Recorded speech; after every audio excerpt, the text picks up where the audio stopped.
Thanks everybody for coming. Appreciate us hosting this year. We are excited to have you all at our place as we alternate as we hosting each year. And hope everybody had a great Thanksgiving break.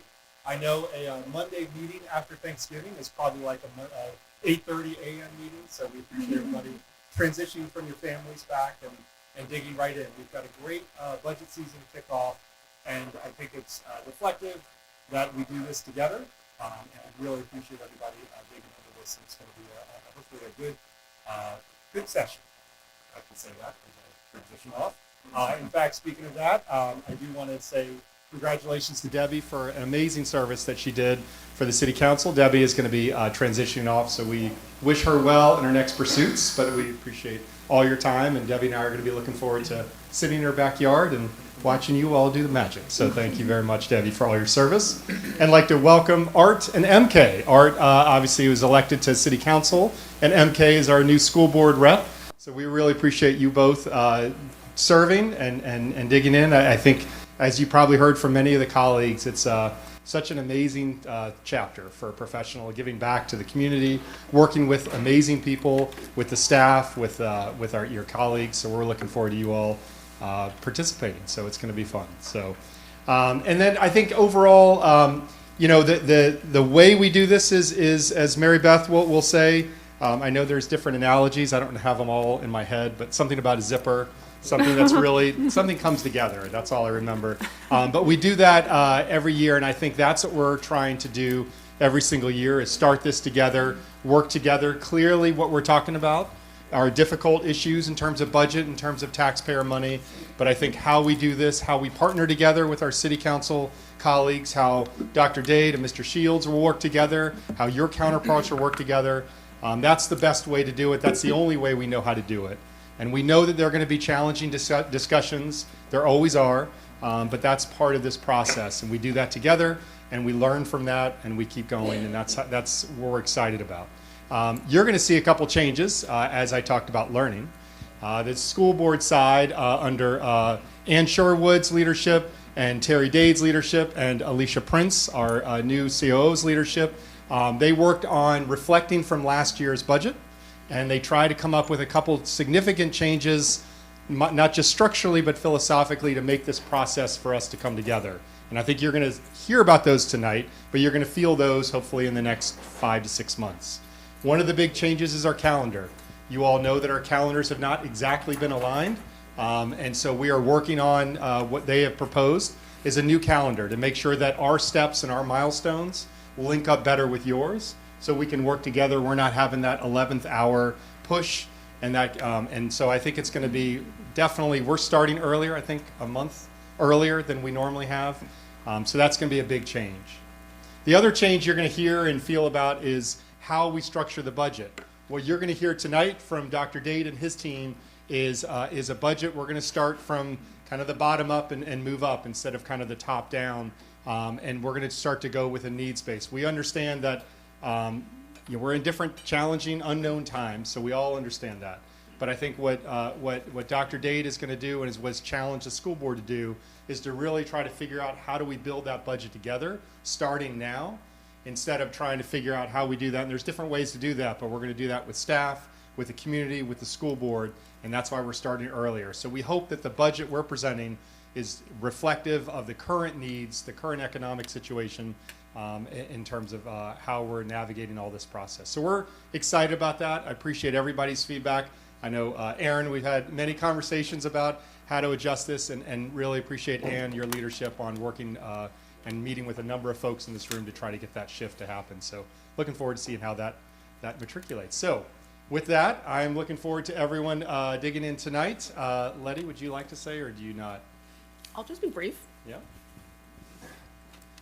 Thank you. Good evening, everyone. So thank you to Tate and Terry for hosting us tonight and for the delicious meal. You caught me mid-broccoli bite. So congrats also and welcome to all of our new members, and also an early farewell to Debbie and Tate as well. So this is our once-in-a-year chance to prove that we can actually all fit together in a room and play nicely. But actually, in all seriousness, this is actually one of my favorite gatherings of the year because, and actually I'm not going to talk about Fall Church, but in a year when public service is actually under attack, to see all of you in the room, all of you kind of local leaders and neighbors and friends coming together to think about doing the right thing for our community is really meaningful. And so I thank you in advance for the collaboration and the leadership to come, because really when we look at like local budgets and everything that's going on, frankly, in the world, that we really have it quite good in Falls Church. And so I know it might be rocky, but I actually have great faith that we'll figure it out, because we have a lot of great things going for us in Falls Church. And I think that starts with everyone in the room here today. So thank you. All right, thank you, Letty. And before we get started with our formal event, we do want to say one huge thank you to Richard Kane and his team for cooking tonight. As always, we appreciate it, Mr. Kane, for all that you do for us and for the students. It's great to have a slice of meals for us. So appreciate you taking the time tonight. Thank you for your team. All right, sir. Thank you. All right. So with that, I think we're going to go ahead and turn it over to. You need to do a conflict disclosure. Disclosure. Okay.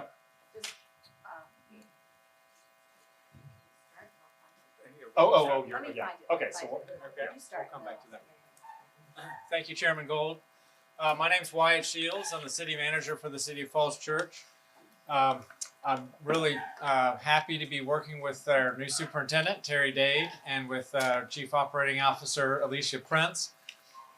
This is a continuation, I think, of a very strong partnership between general government and schools, and really appreciate their leadership. I also want to just note a few other members of staff. We have Jenny Carroll and Andy Young here, deputy city managers.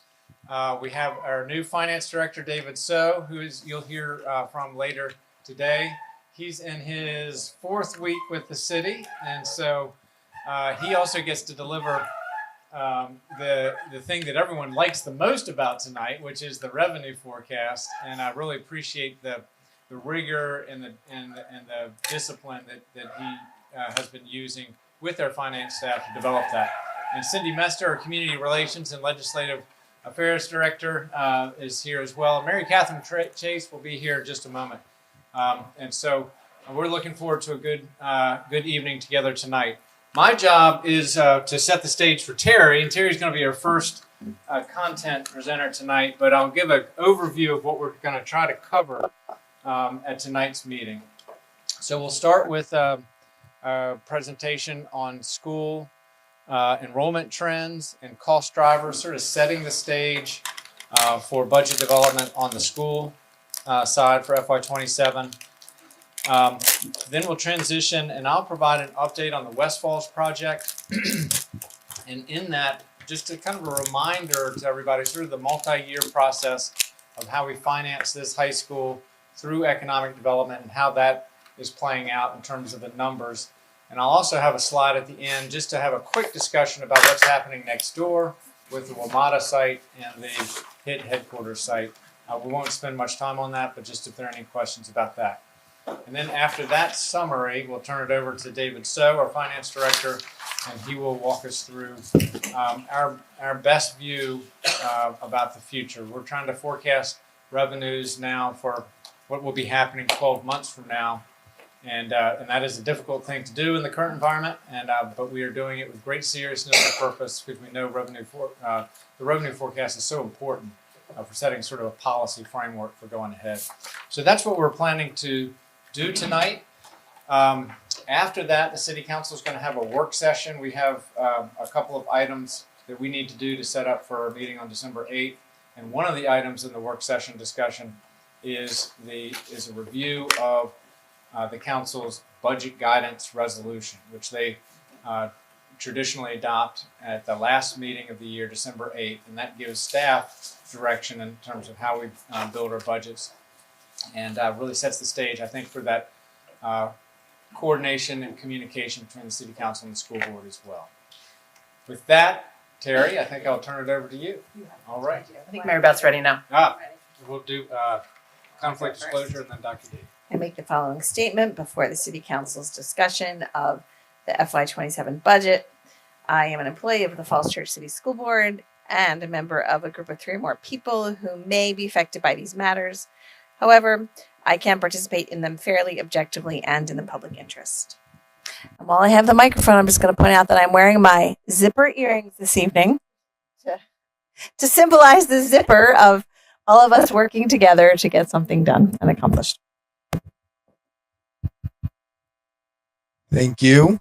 So I'm excited to join you all this evening for my first joint budget meeting. Wanted to just introduce our new Chief Operating Officer again, Miss Alicia Prince. We're thrilled to have her with us this evening. As Mr. Shields stated, we're going to go through enrollment projections as our first bit of business, and then folding right into our maintenance of effort budget request for fiscal year 27. So to start, echoing what Mr. Gould and Mayor Hardy stated, our whole relationship is built on that synergy between the schools and general government. There is no doubt with anyone in this room that we rely on the stellar reputation of what I call the allure of living in Falls Church, and then the stellar reputation that our schools bring each and every day across the Commonwealth and the country. So we're looking forward to continuing that partnership that has been on display for a while. We can look right outside these windows and see the benefit of that relationship in this beautiful high school and everything that's going on by way of development around us. So just as a reminder, if you didn't know it already, Niche in 2025 rated Falls Church City Public Schools as the #1 school district in Virginia, the #1 school district in the DC area, and new #1 middle school in Virginia. So lots of ratings, and everyone can dispute whatever you want to say, but I know when we were looking for houses, a lot of us rely on Niche when we're doing our research for our families. One of the things that is the highlight and the gold star of Falls Church City Public Schools is being a pre-K to 12 IB district. So these are just some of the highlights from this past year, with a record number of diplomas earned in this rigorous curriculum. The beginning of career-related program certificates are earned as well. And then our pass rates in the upper 90s in English, math, social studies, and science. So we're continue to amaze everyone around us with having a rigorous program and students that meet those demands in our classrooms each and every day. So beyond celebrating those successes, we wanted to start with some grounding in projection. So we have Dr. Waters with us here this evening to go over our projections for next school year. And as you know, enrollment projections start to drive our budget process. So we're excited to have you with us again, Dr. Waters. So I'll turn it over to you.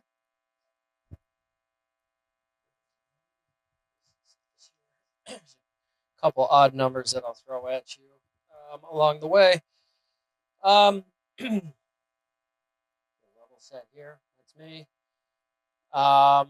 So this year, I think I've been told that most of you, I believe, have seen the presentation from a couple weeks ago that I gave to the school board.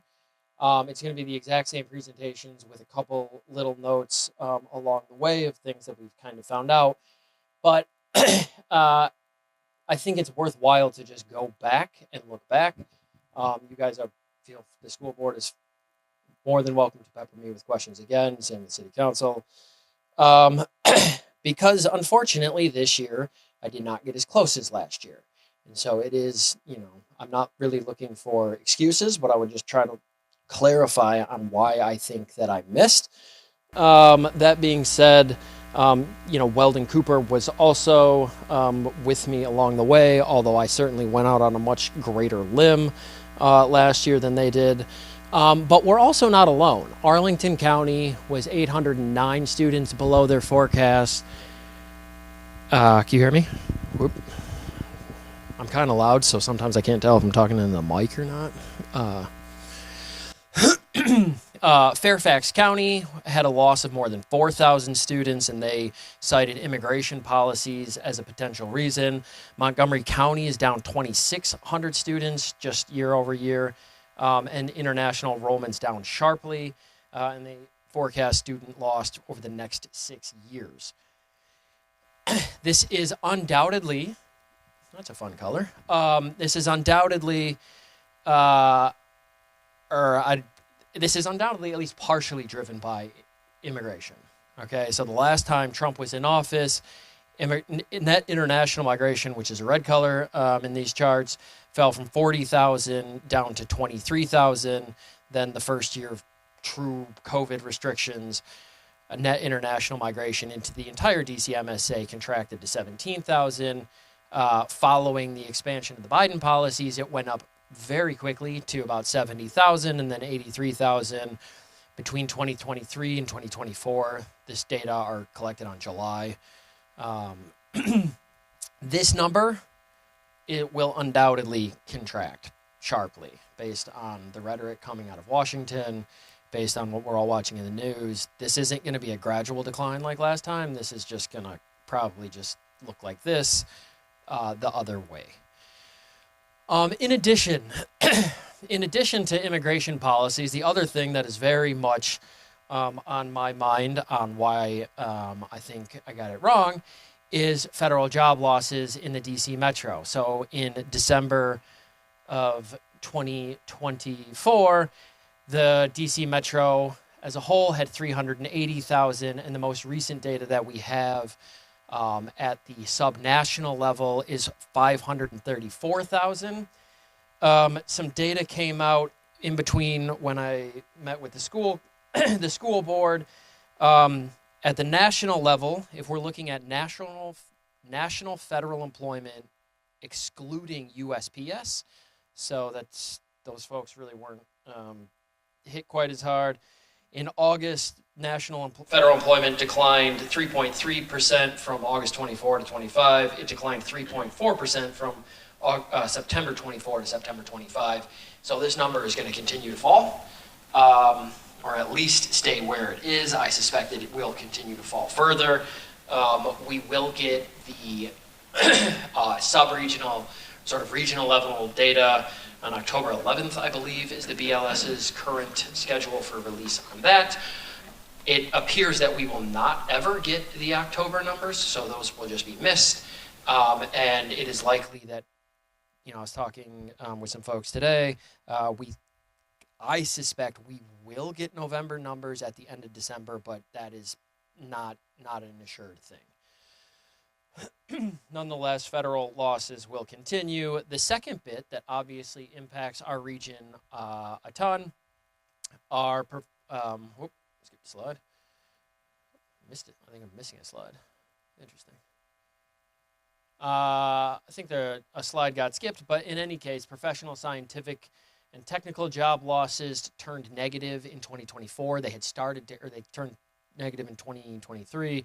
They started to turn positive in late 2024, and those tipped back negative basically as soon as the new administration came in. These are federal contractors. These are the folks who are living in Falls Church who can afford the high housing costs. DC Metro finally tipped negative in July in total number of jobs. So in regional economics, we basically, the federal contractors and the federal employees go out and buy groceries and do things around the area. Well, if they've stopped spending money, well, then we have just fewer jobs. Generally, that did finally turn negative in July. It accelerated in August, and I fully expect that to accelerate into September as well as October, when the folks who took the deferred retirement package, the fork in the road, come off payroll. Those folks came off payroll in October 1st. We do not know how many folks came off payroll. On this note, this is just a small caveat. I put out an employment forecast for the entire DCMSA. I stopped forecasting that in July before I knew what the numbers were for Falls Church, because there are so many known unknowns. There are so many things that we don't really understand yet that were either about to happen or in the process of happening, and it was very unclear the scale of these things. School forecasting, as it turns out, seems to be a very sensitive aspect of all of this. This has knock-on effects, obviously. So in the wake of the election, this does happen immediately after the election. This is November. When we look at condos and co-ops, those very rise in Falls Church regarding end-of-month inventory. So this is what you can peruse on Zillow on the last day of each month, more or less. That increased from 3 to 34. So it's not necessarily every condo in Falls Church is on sale and everybody's trying to flee, but we are seeing.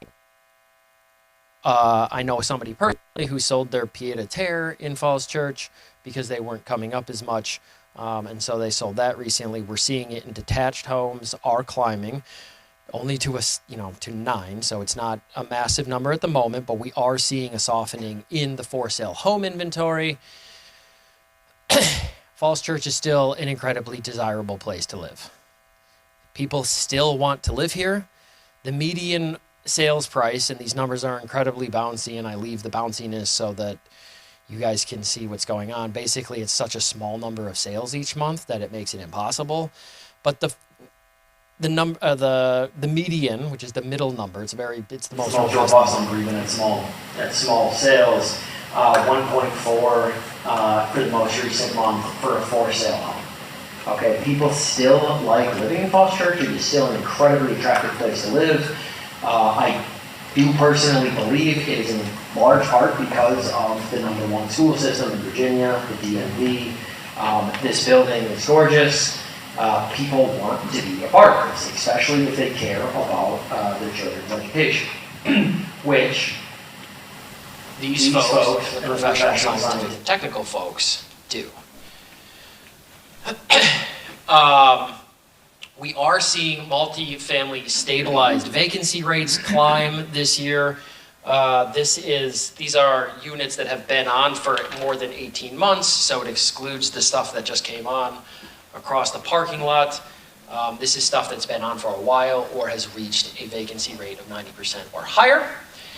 Now turning to enrollments. Okay, so this is kind of the broader economic environment in which we find ourselves. If we look at September 30th enrollment, we've taken a big pause. Okay, if we look all the way back as far as the school system has data to 85, it's a pretty steady rise.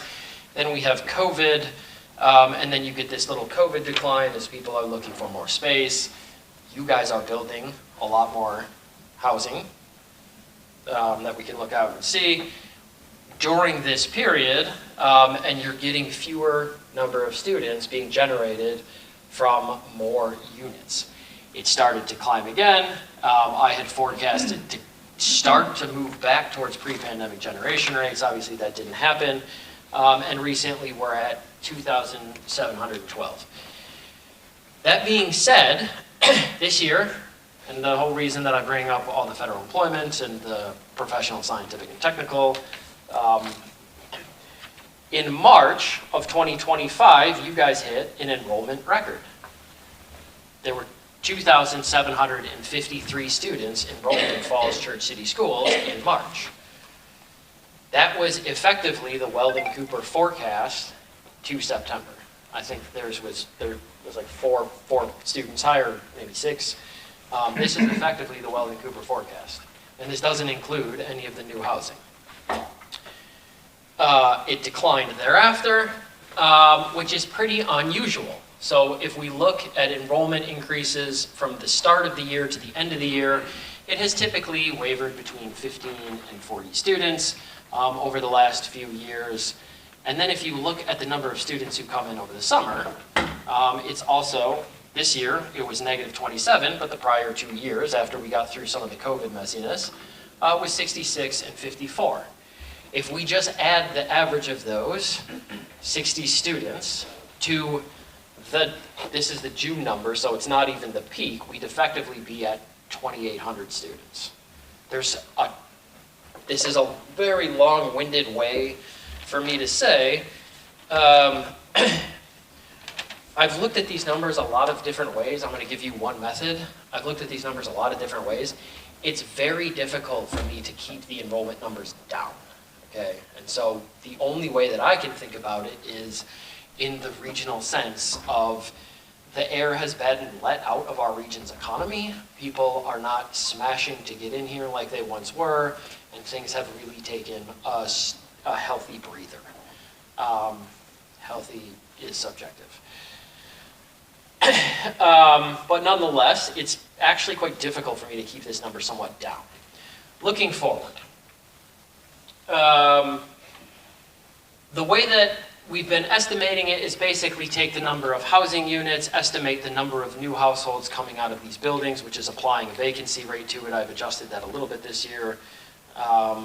And then estimate the school enrollment from school generation rates, which I will address. I think there will probably be a question, so I will talk about that a little more at length tonight than last time. And the Weldon-Cooper method is just a projection based on grade progression ratio. So you say 103% of the students last year shifted up. So we'll just kind of reapply these things moving forward, and it's a relatively good indicator. That being said, it does not take into account all the housing that's being built, and so this is why I was brought in, was to look at it a different way, and also stand here so you guys can yell at me instead of others. The generation rates that I'd like to just kind of point out, particularly the condo, so this is, might as well stick on this one. If we go back to the pre-pandemic, we'll go back here just a little bit, you'll notice that we were basically at 2,712 students before all of this housing came online. So we're effectively back here with more housing units, okay? The way that shows up here is that the generation rates were higher. So you get 0.258 students per unit, 0.24, and then you had COVID, and it declined substantially to 0.195. Last year it was at 0.202, and so it was starting to tick back up a little bit. And what was concerning me last year is that this number was going to start to look more like pre-pandemic generation rates. One caveat about these, they are a little bit different than last year because I've taken into account vacancy rate data. When you miss, like I did, I went back and reassessed some things, so I've taken into account some vacancy rates. So I was expecting this number to look a lot more like this number. That didn't happen. It actually declined. This concerns me because it's sort of illustrative of what's happening in the region. And when we apply that to the number of households that are being generated, for next year, I'm thinking at the moment that we'll have enrollment of about 2,745, which is an increase of about 34 students. This still concerns me after the school board presentations. I got a couple questions regarding confidence intervals and these types of things. I still get concerned that if things start to pick up again, if the economy broadly picks up, because we're not the only ones being impacted by the current environment. It's not just DOGE, it is not just federal employment losses. We also have incredibly high interest rates, which are designed to slow the economy because we've been having inflation. And actually, in some ways, we do look like other metros, but if we start to lower inflation rates, if we start to lower the Fed funds rate, things might start to pick back up. So this number still continues to freak me out as being too low. That being said, it still comes in above Weldon-Cooper's, largely because as these buildings go towards stabilized vacancy rates as they fill up, which I suspect they will, maybe the rent will be somewhat lower, okay? But eventually the folks who own these buildings want them to fill up, so you cut prices to fill them up. And so I suspect they will fill up, and we will get back there. And nonetheless, we will kind of get back towards something of an increase, not quite so much of a pause. We can look at projections by grade. This is a modified grade progression ratio that takes into account, basically I kind of do it the reverse way of Weldon Cooper, where I look at the total and then follow various large grades through the snake. Not massively of interest once you divide out 30 students over the 12 grades. Nothing's massively different. But I do want to just pause on the caveats of the moment, which are the federal shutdown has resulted in a lack of timely data. We don't know how many folks took the deferred retirement package. We would have found out a week and a half ago. So we don't know. Housing data are the most robust and up to date. And both for sale and multifamily data show a softening. Federal immigration policies are likely to reduce upward pressure on enrollment. Inflation is still running above target. It does appear that the Federal Reserve is going to lower their target rate, which might start to stimulate growth. I do think that the federal government is likely to behave somewhat less erratically, just given that we have elections coming up next year. I think that will quiet a lot of stuff down. Personally, I could be very wrong about that. And one other thing that I was thinking about earlier today, Falls Church unemployment rate, and I saw this, somebody else is going to give you this data point as well. Falls Church unemployment rate jumped from 2.9%, I have a number written down somewhere. It won't stick with me. It jumped from 2.1%, the unemployment rate. So this is a household survey. So they asked people living in Falls Church, are you in the labor force or do you have a job or not? It jumped from 2.1% in December of 2024 to 4.6% in August. That's an increase of 200 people. Okay, so Falls Church, and this is very narrowly focused on Falls Church, it's not kind of like the metro region or Northern Virginia, is being impacted by what's happening. Okay, so if these folks start to miss mortgage payments and these types of things, they might be inclined to leave the area. I think I'll stop there. I can answer questions about generation rates later, but I have some thoughts on that. But yeah, why don't I pause and answer some questions? Yeah. Or I can just run away and yeah. Just a couple quick questions. So for the home inventory chart that you had, was that also not including anything?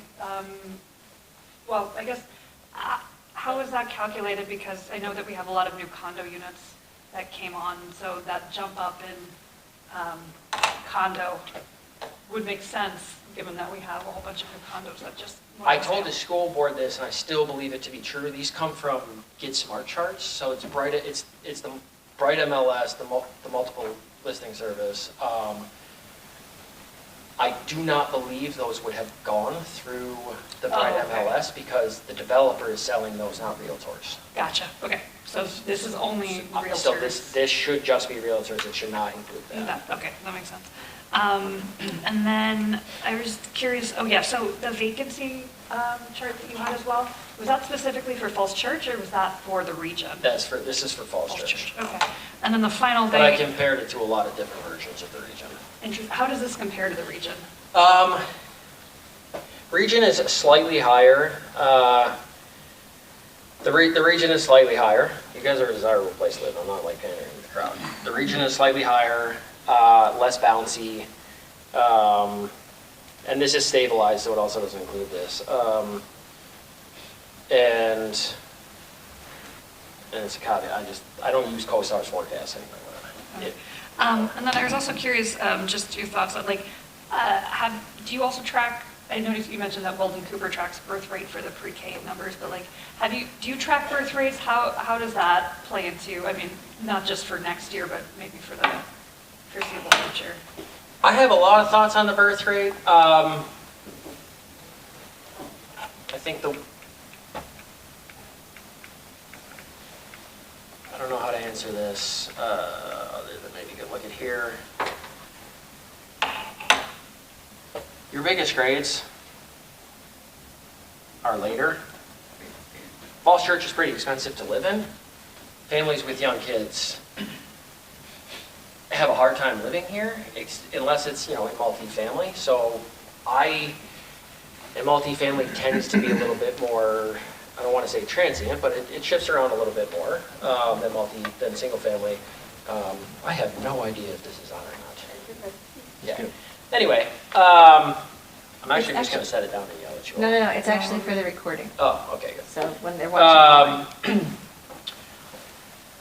I don't think the birth rates are playing nearly as much into this as the domestic migration and international migration. So yes, birth rates are a thing. Yes, Weldon Cooper looks at them. I don't view that as big of a driver of what's going on in Falls Church than just general churning. Okay. So, yeah. Thank you.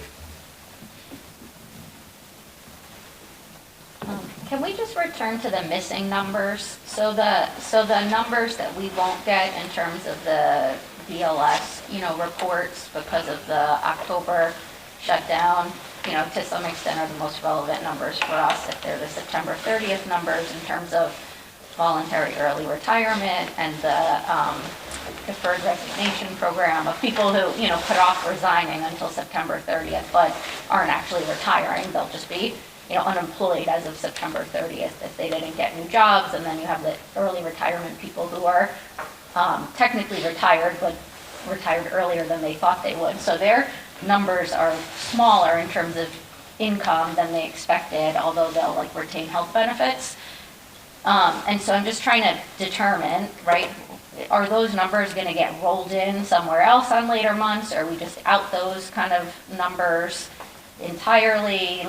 How do we figure out who's part of what group for our local planning purposes?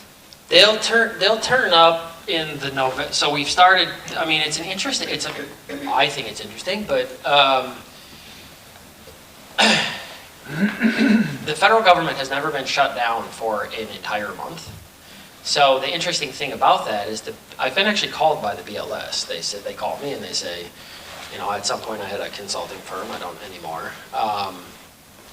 But they used to call me and they'd say, do you have any employees? How much do you pay? This type of stuff. And it was over the course of a little while, and then they'd call back. And then they figured out I was in the wrong geography because they thought I was in Virginia, actually. But the point of that is that guy wasn't, he was not working for the entirety of October, so he wasn't calling anybody. So the people who call were not working, so we don't have the October numbers, but they did start calling in November, so we will know, basically there'll be a gap in the data. So we will know the November numbers, and that'll basically pick up. We won't know kind of how bad it was in October, and then kind of think about that, but it'll show up in the November data, which I hope will still be released at the end of December, but it could get delayed because everything's kind of delayed right now as they clean up stuff. So that is the most relevant number in my mind, is this probably fell a little bit more into September. I have no idea how far it fell in October. The October number is the number that I'm very unsure about. And it's regarding this, I talked to some of you actually about the same thing, so this is something that I was not aware of. I ran into Mayor Hardy's predecessor before this, and he was telling me about the Department of State had a deal with Falls Green. And you can see when their contract ended because it absolutely drops off by 100 students in 2020. We're a company town. We really are, and this is really how sensitive it is. So that federal number is really important to us. I'm wondering, it could go a bunch of different ways of, I know somebody else whose wife, he was a planner in the area, his wife was a federal employee, she got laid off, so they left, and they moved about 3 hours away, and he commutes in every so often. but they no longer live here, so that's one way. And then so you can have backfilling with students. Anyway, those employees, I'm very interested to see how this all plays out. But yes, I think that's the most relevant number, is that October federal employment number, and I don't know. So do you think when you get that number and have a little more certainty there, you might want to change this enrollment projection for next year, or this is your projection? I mean, I've told Alicia that I will, I'm happy to continue to work on them, just moving forward. I think it's, I think this is fine. I still continue to be concerned that it might be low. We could get a surprise either way. I'm not by nature a very bold person, so I'll be giving you this number last year and getting burned is not my favorite. But I think as the numbers roll in, if the federal government stops contracting, as we watch monthly enrollment numbers from the school, seeing how this upcoming housing cycle goes, it really could go, in my mind, a ton of different ways. And Falls Church, and again, I'm not pandering to the crowd, when I give a similar-ish talk in Montgomery County, it's very doom and gloom. Montgomery County's economy is struggling pretty hard. Northern Virginia, and I've been saying this for a while, I think it could escape relatively okay because of the skew towards DOD contracting. Epidemiology is not super popular. So Montgomery County is getting clobbered. Maryland just closed their budget gap of $3 billion and it reappeared to $2 billion this year, and a lot faster than they were anticipating. That's not really happening here, and I think it's because the DOD, the DOD spending in Northern Virginia. So we kind of got to wait for the folks downtown to make a budget, which they get, obviously they fight about a lot. I suspect by March, April, we'll have a much better clarity about where this is all headed. So the chart you had with the international migration,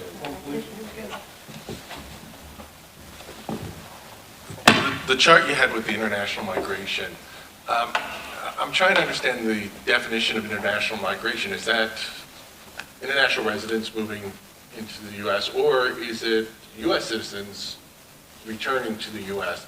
Because we have a large population of USAID, we have State Department. Would they show up if they move back to the area, which they've been doing over the summer? Would that show up under international migration or domestic migration? It would show up, I believe, in domestic migration. I'm fairly certain it would show up in domestic migration. Okay. Net international migrants would be, this was a foreign person moving to the U.S. And now I'm very hesitant about this, but so I'm going to get back to you, but I believe they would show up in domestic migration. Okay, because that was sizable pullback. Yeah. During COVID? No, when they killed USAID and Sure. pulled everything like that. No, I'm fairly certain that they would show up in domestic migration, but I'm very hesitant about this right now. That's a fantastic question that I need to double check. But I'm fairly certain they show up here. In any case, I don't think it's not gonna change my concern regarding the net international migration and restricting.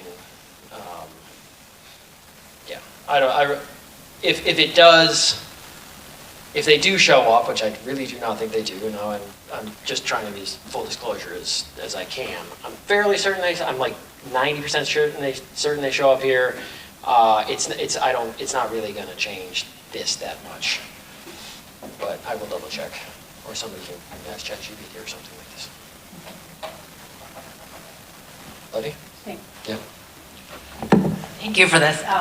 So I'm not going to debate you this year on blended ratios or the ones you're using. I did do them. Thank you for being prepared. But actually, I wanted to offer another data point that I actually think is really interesting. I think it actually comes to the same conclusion you have, which is there's a lot of uncertainty. So I love the schools analysis that we do every year of where students live, because I actually think that's the most telling. So I think this year we actually saw 40 new students come in from our new mixed-use buildings. It was actually in line with what we expected. So I actually think that our detailed ratios and your blended ratios are actually holding up. And those 3 buildings are actually at 88% occupancy, 65%, and 75%. So they are filling up as expected. It's not fully occupied now. So that gives me confidence that whatever uncertainty and unwariness we had last year going into this budget cycle of, gosh, are we really going to hit 158 students or not, is actually fine. But the interesting data point is we actually lost students from single-family homes, which hasn't happened since COVID. And so if we did not actually have the 40 new students from mixed-use development, we'd actually see declining enrollment, just like Arlington, just like Montgomery County, just like Fairfax. And so that, to me, points to the same conclusion you had, which is we're really not immune to the big regional things going on. The only reason we stayed flat is because we added the new housing, and all those came in online and as predicted based on the ratios we were using. So I think the main uncertainty is obviously the federal changes, but knowing that we're actually losing population everywhere else except for new housing is important to keep in mind. The single, if you actually, like, if you take out, because townhomes fell by 3 students, so that's like, I don't know, we barely lost them. If that were 0, if townhomes, the older condos and apartments and single family, because the older condos and single family was 0, single family was negative 29. If those had just been 0, if those had stayed the exact same, we'd be at effectively the Weldon-Cooper's projections from last year, without, or I guess with the mixed use as well.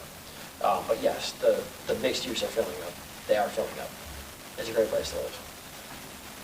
I did do blended, or I did do individual ratios. I have a whole lot of thoughts about them. I spent a lot of time before I abandoned them. So I use a blended generation rate, so we just kind of like lump them together. I've discussed using individual building generation rates. It is so noisy that you kind of end up having to invent a new rule for every building, and it gets incredibly messy, incredibly fast, but I did try. Yeah.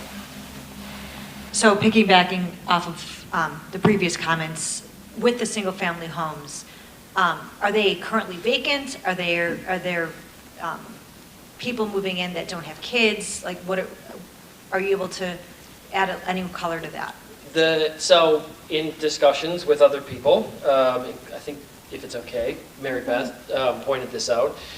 When I was talking with a couple other people, the State Department, so I did not know this before, but the State Department had a contract with Falls Green. You can see when, if you guys have those numbers in front of you, you can see when their contract ended, because it was 2019, I think Falls Green had something like 195 students in it. The next year they had 95. Okay? If some of those so I bring this up because you do have a lot of federal workers here, right?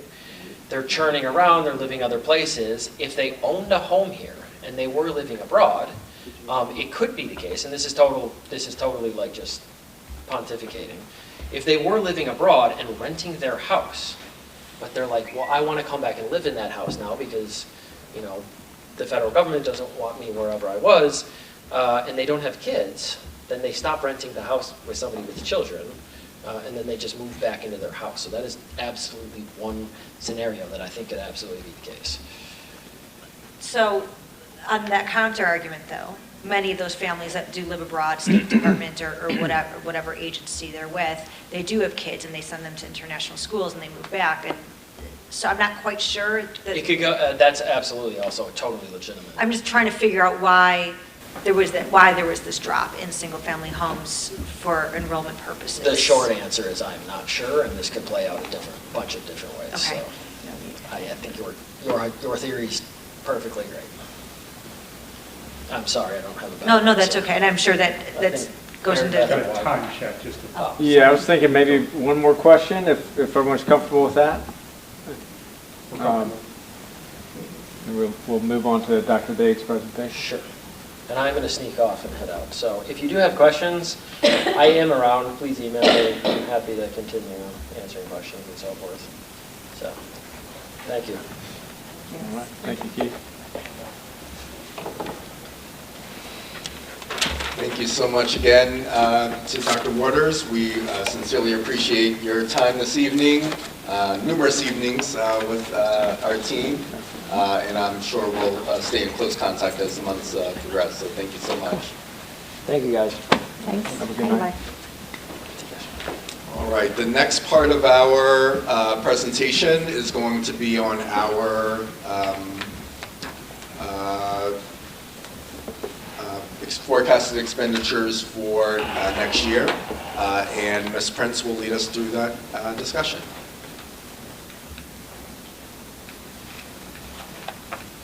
Good evening, everyone. Thank you so much for the opportunity to sit before you this evening.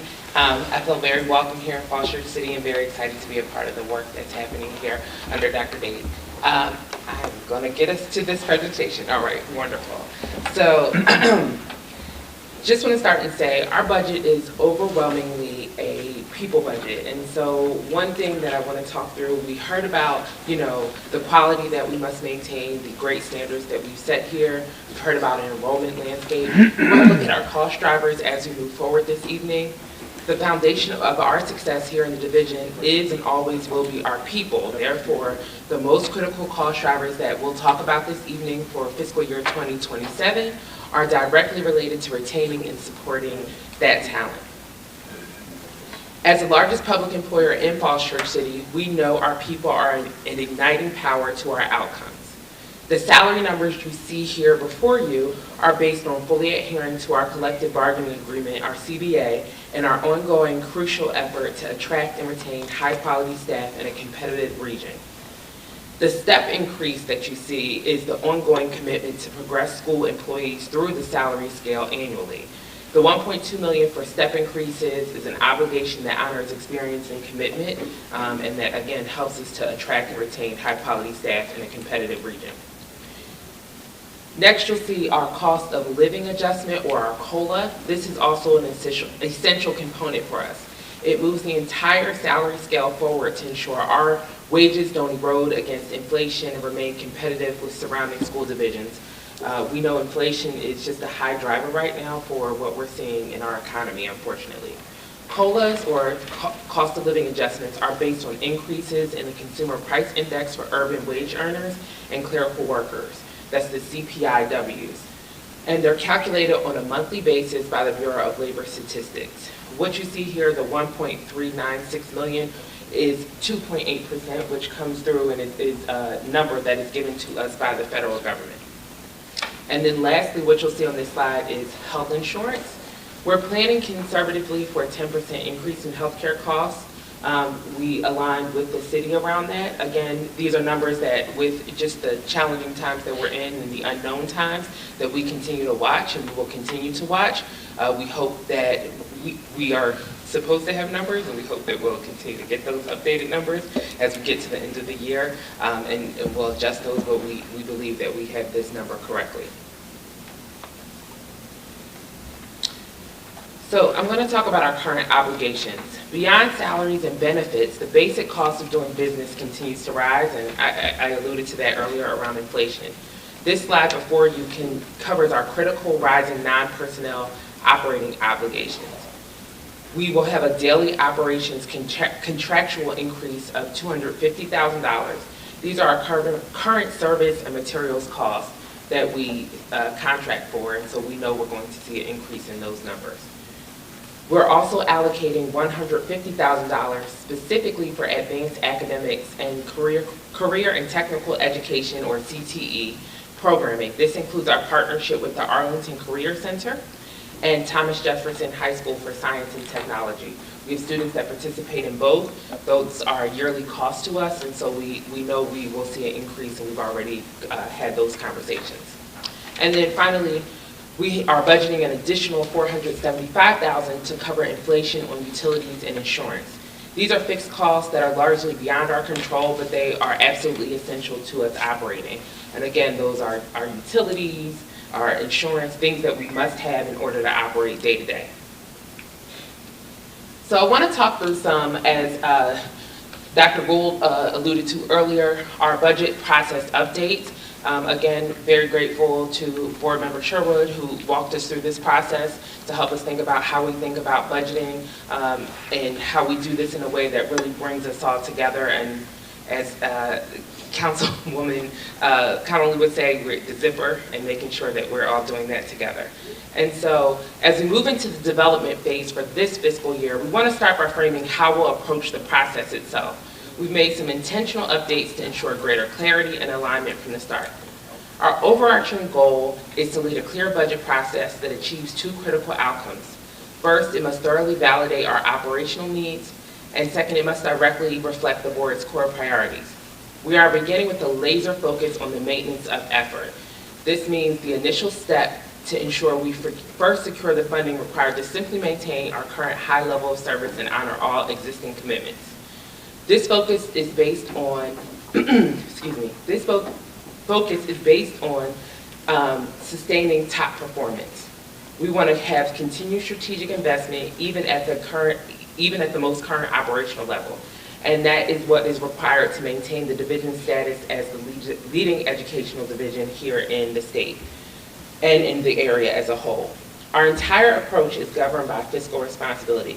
Every request will be carefully vetted to align with the board's strategic priorities and adhere to the current fiscal forecast. So this leads me to talk about budget enhancements, which you see as the bottom line. So in the past, you would see budget enhancements be a part of this process this evening. We're not bringing those before you. What we're bringing are our maintenance of effort because we want to talk about what we need in order to operate. And so instead, we'll formally present comprehensive requests to the board in January for a full review through this process. And so that's really important to us. We want to talk about maintenance of effort, what it takes for us to run this district exactly as it is next year. And then we'll talk about enhancements that we know are critical for us to continue to move forward in being the #1 division. So this last slide here that you see is when you bring all these things together, so the previous slides, and we talk about our obligations, contractual, we talk about our people and supporting our people, our contractual, our benefits, operational inflation, we arrived at our total maintenance of effort, which you see before you. So to fully meet this maintenance of effort and honor our existing contracts, we're currently looking at a local transfer increase of 5.02%. It's important to emphasize that this represents the minimum funding needed to simply maintain our current level of services, and this is the starting point for our budget discussions, and so wanted to make sure we're clear on those numbers. I'm going to hand it over to Dr. Dade to share some additional updates. Thank you, Ms. Prince. Wanted to just couch that maintenance of effort number in some history. So this was the maintenance of effort requests over the past 5 years. So you can see it's fluctuated quite a bit with the numbers tipping pretty heavy in the last 3 budget conversations with City Council over the past 3 years. So last year the maintenance of effort request was 8.8%. As you'll recall, Ms. Prince talked about our maintenance of effort being 5.02%. As Dr. Waters presented, still remains a lot of uncertainty about where our enrollment will come in next year. I strongly believe that we will tick up, but by how much is uncertain. But in that 5% number, you do not see anything reflected with anything by enrollment increase. We know that the number was off last year, and we've accounted for that with a significant decrease in the maintenance of effort request to the tune of over $1 million. So that's where what happened with the kids, how do we adjust for that moving forward. This history, coupled with what Ms. Prince presented, is a true, in our estimation, maintenance of effort. The COLA, the step increase, health insurance, and contractual obligations to open our doors next year. We believe wherever number we come in next year, we'll be able to absorb based on what we received last year. We also did some kind of quick analysis that will provide the board with more information on as we progress kind of through the months of this process, there wasn't any kind of aha of, we could have decreased our classroom teachers by 3 teachers or 4 teachers. If you look grade level by grade level, we kind of took let's take a teacher away from this grade level or that at the elementary level. And there was only one that came in where we could have gone down a teacher. Every other grade would have tipped us up into our, over our maximum or just at our maximum class size, which again is the reason why, one of the many reasons why folks moved to Falls Church City Public Schools. So wanted to make sure that we were kind of couching in history of what was presented before. A lot of what Ms. Prince talked about was what, in addition to maintenance of effort, was the request for City Council. And that's what we're really going to engage in with the school board over the next few months, is making sure that whatever we bring forward with regards to enhancements, and again, you all have folks knocking down your door for enhancements to Falls Church City proper. We have the same kind of request from our staff, our parents, and our students. So how do we continue to advance what we offer to meet increasing demands, but making sure that those are concretely aligned with our school board's priorities. So I'll pause there for any questions.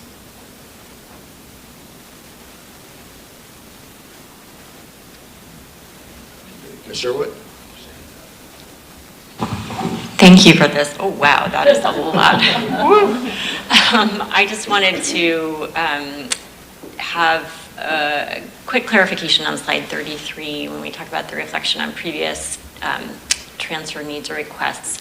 That was the December 2024 number, the 8.8%. Is that right, from December 2024? Correct. Okay, I just wanted to make sure we were comparing the same time of year. Appreciate that. Thank you.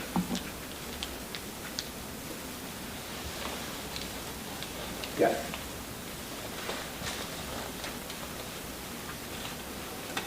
Can you hear me? Oh, there we go. Thank you so much for addressing the maintenance request, the decrease in it based upon the fewer students that came, because I think that's something that's really difficult to talk about, is that, we budgeted and we funded 160 more students than we actually had come into the schools. And so I appreciate you addressing that through reduction of $1 million.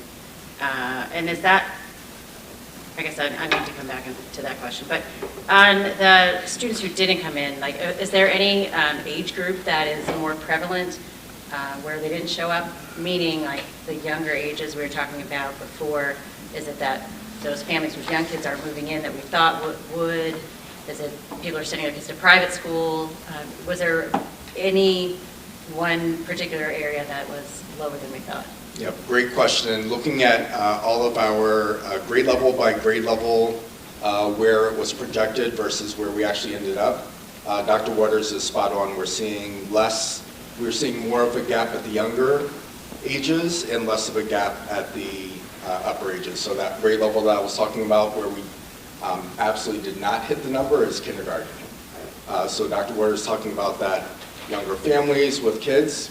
We definitely felt that by way of what the projection number was and where we actually ended up hitting. Third grade, for example, a little bit different. We actually came 2 students away from the actual projection. So we've actually been having parents contact us about class size for third grade. So it really is the younger the grade levels where we were seeing the more significant gaps. So in some grades we have really small classes, and in third grade we have big classes. So I mean, which is the difficulty every year, but adding 160 and knowing the distribution is particularly difficult this year. I'm going to come back to my other question later. Thank you. Any other questions?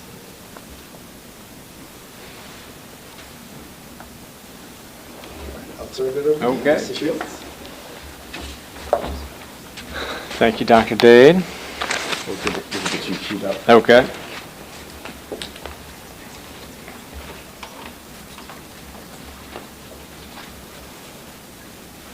So I was asked to provide just a little bit of a history on the West Falls development and how it has played a role in financing the high school. And I've got just a few slides that I'll walk us through on that. And then at the end, I've got just a picture of what's happening on the WMATA site and on the HID site, just in case there's any questions about that. We've been having a lot of interaction with our neighbors to the north, and we can provide any updates if people have questions about that. Okay, so this is a timeline of some of the key decision points along the way of building the Meridian High School, and this is kind of the long route of the zipper. Now, I will share. Back when we were in 2014, I viewed the analogy as a crocodile's mouth with really nasty teeth, and we're trying to close the crocodile's mouth.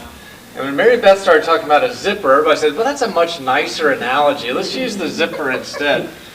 So a couple of key points in the history. The boundary adjustment with Fairfax County allowed the city to get two things. One, $20 million in cash for the sale of the water system, and brought the high school into the city limits. And both of those two things were critical to building the high school.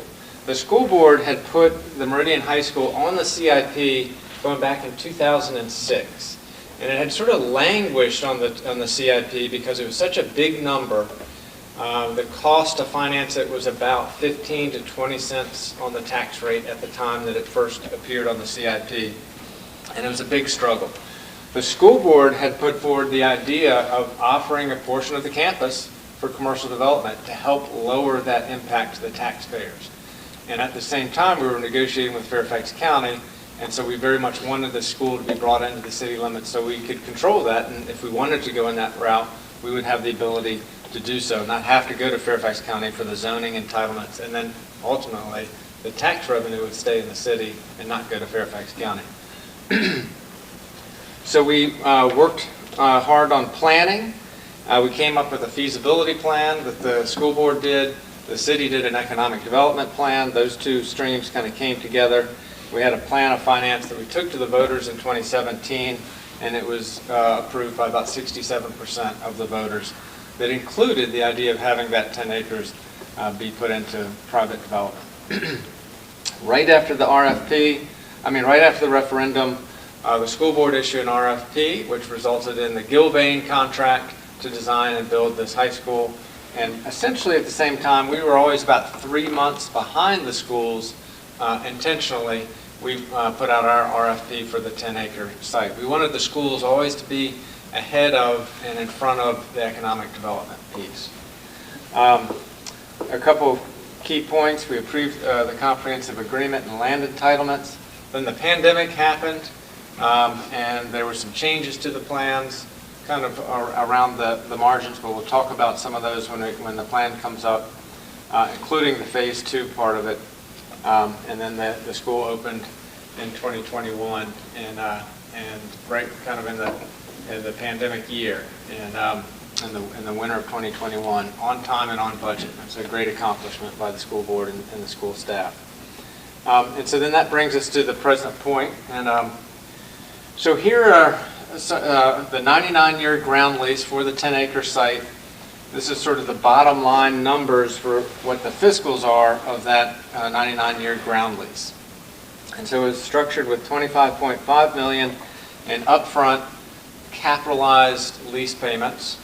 And then there were some profit sharing provisions that totaled $817,000. Phase 2, which we'll talk about in just a moment, that is a $10 million preset price for Phase 2. It's relevant right now in the current year's budget. We are assuming that they won't pay the full $10 million, but they'll exercise an option and make a payment of $800,000 to extend their ability to have control over the site and ultimately make that $10 million payment.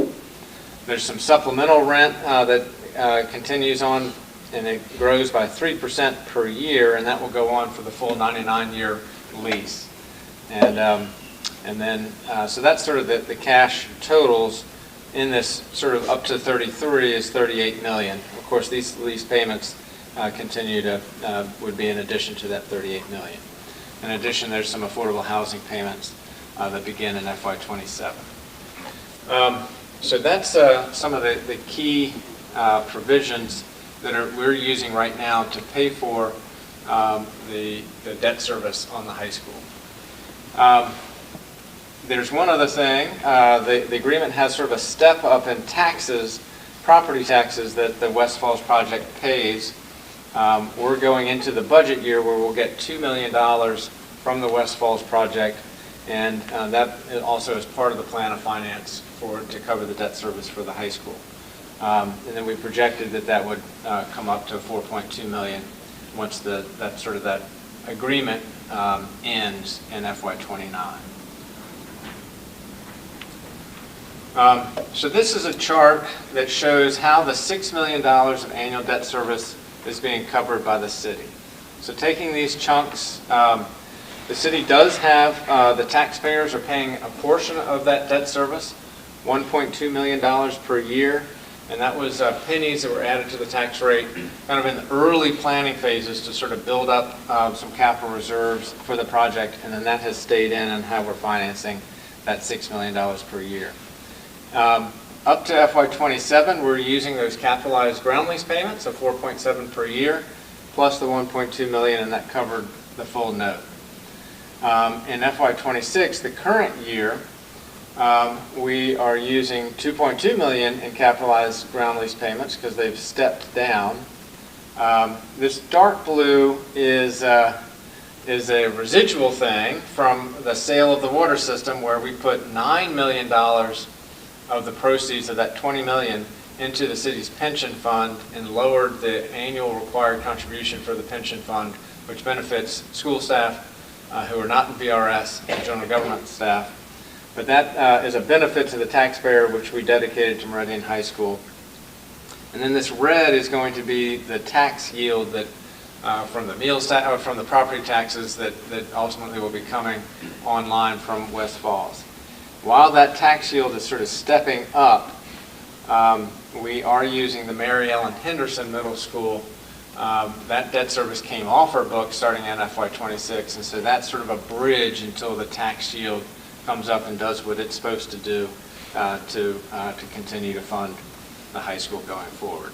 You see that $2 million, that $200,000, that's that sort of residual ground lease payment that continues on for the full 99 years, and so that stays in.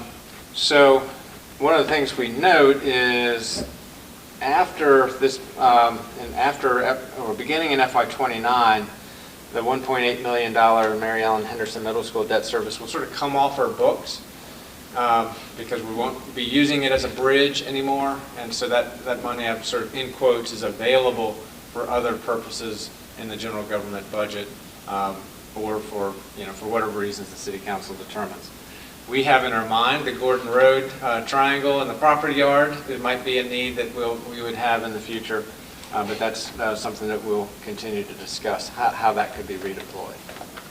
I think those are some of the highlights for how we're covering the $6 million presently and into the future. Hey, Wyatt, one thing I was going to mention, because I think only 3 of us are around when we made this decision in 2017, is, can you go back to your debt service slide? Sorry, how did you do that? So unlike most debt that we take on in Falls Church, this is 30-year debt. So we have to pay that $6 million debt service for 30 years, unlike other projects when we took on 20-year debt. That's how we afforded the school we're sitting in. And so when Mary Ellen Henderson rolls off, that was a 20-year bond. The one for the high school is 30 years. Yeah, that's I think it's the only time in the city's history that we've ever issued 30-year term debt. Wyatt, oh, geez, that is loud. So I also wanted just to piggyback on all this. Is one of the reasons that City Council asked Wyatt to also talk about this tonight is that we do hear, and I know the school board hears about people complaining, oh, the traffic, the construction, on and on and on. And, a lot of us, I've lived in the city 16 years. I know some of my friends have lived here longer. But a lot of people don't even remember the old George Mason High School and what a disaster that was. And, we could not have built this beautiful building without having that commercial revenue coming in. Our little city couldn't have that's too heavy of a lift. It would have bankrupted our city. So we just ask that you all partner with us, and also we've even heard it from principals and teachers about sort of this construction, just reminding people like this helped us, keep a healthy financial situation and be able to build this amazing high school. And so just work, let's all work together to get that message out. Yeah, thank you for that. And I also want to just emphasize for the general government staff, the school staff, having people come to and from this campus safely is it's like the thing that keeps us up at night, that we worry about and we want to always have eyes on and be paying attention to. That is a big one. And we know we've got a big parade of students that are crossing Haycock Road every morning and every evening, and just having that whole route is something we're paying close attention to. We want to make sure that we are making sure that that route is as safe as it can be. Haycock is a busy road, and it always has been, and so it's not a new problem, but and in fact now we've got much more dedicated crosswalk spaces and well-lit signals to help with that crossing, and it just remains something that's very important that we execute that well. Can I ask a question before we Yeah. move on? Thank you. I have a clarifying question. For those of us who are not finance people, can you explain what it means that the Mary Ellen Henderson Middle School debt service is available? Like, can you put that in layperson terms, please? So this is, what it means is that 1.8 million is still in the tax rate. So now, in some respects, I'll tell you that we could have grown sort of the general, some of the tax shield in FY26 was actually used in the school and general government operating budget. And we used the 1.8 million instead of some of the tax shield from West Falls.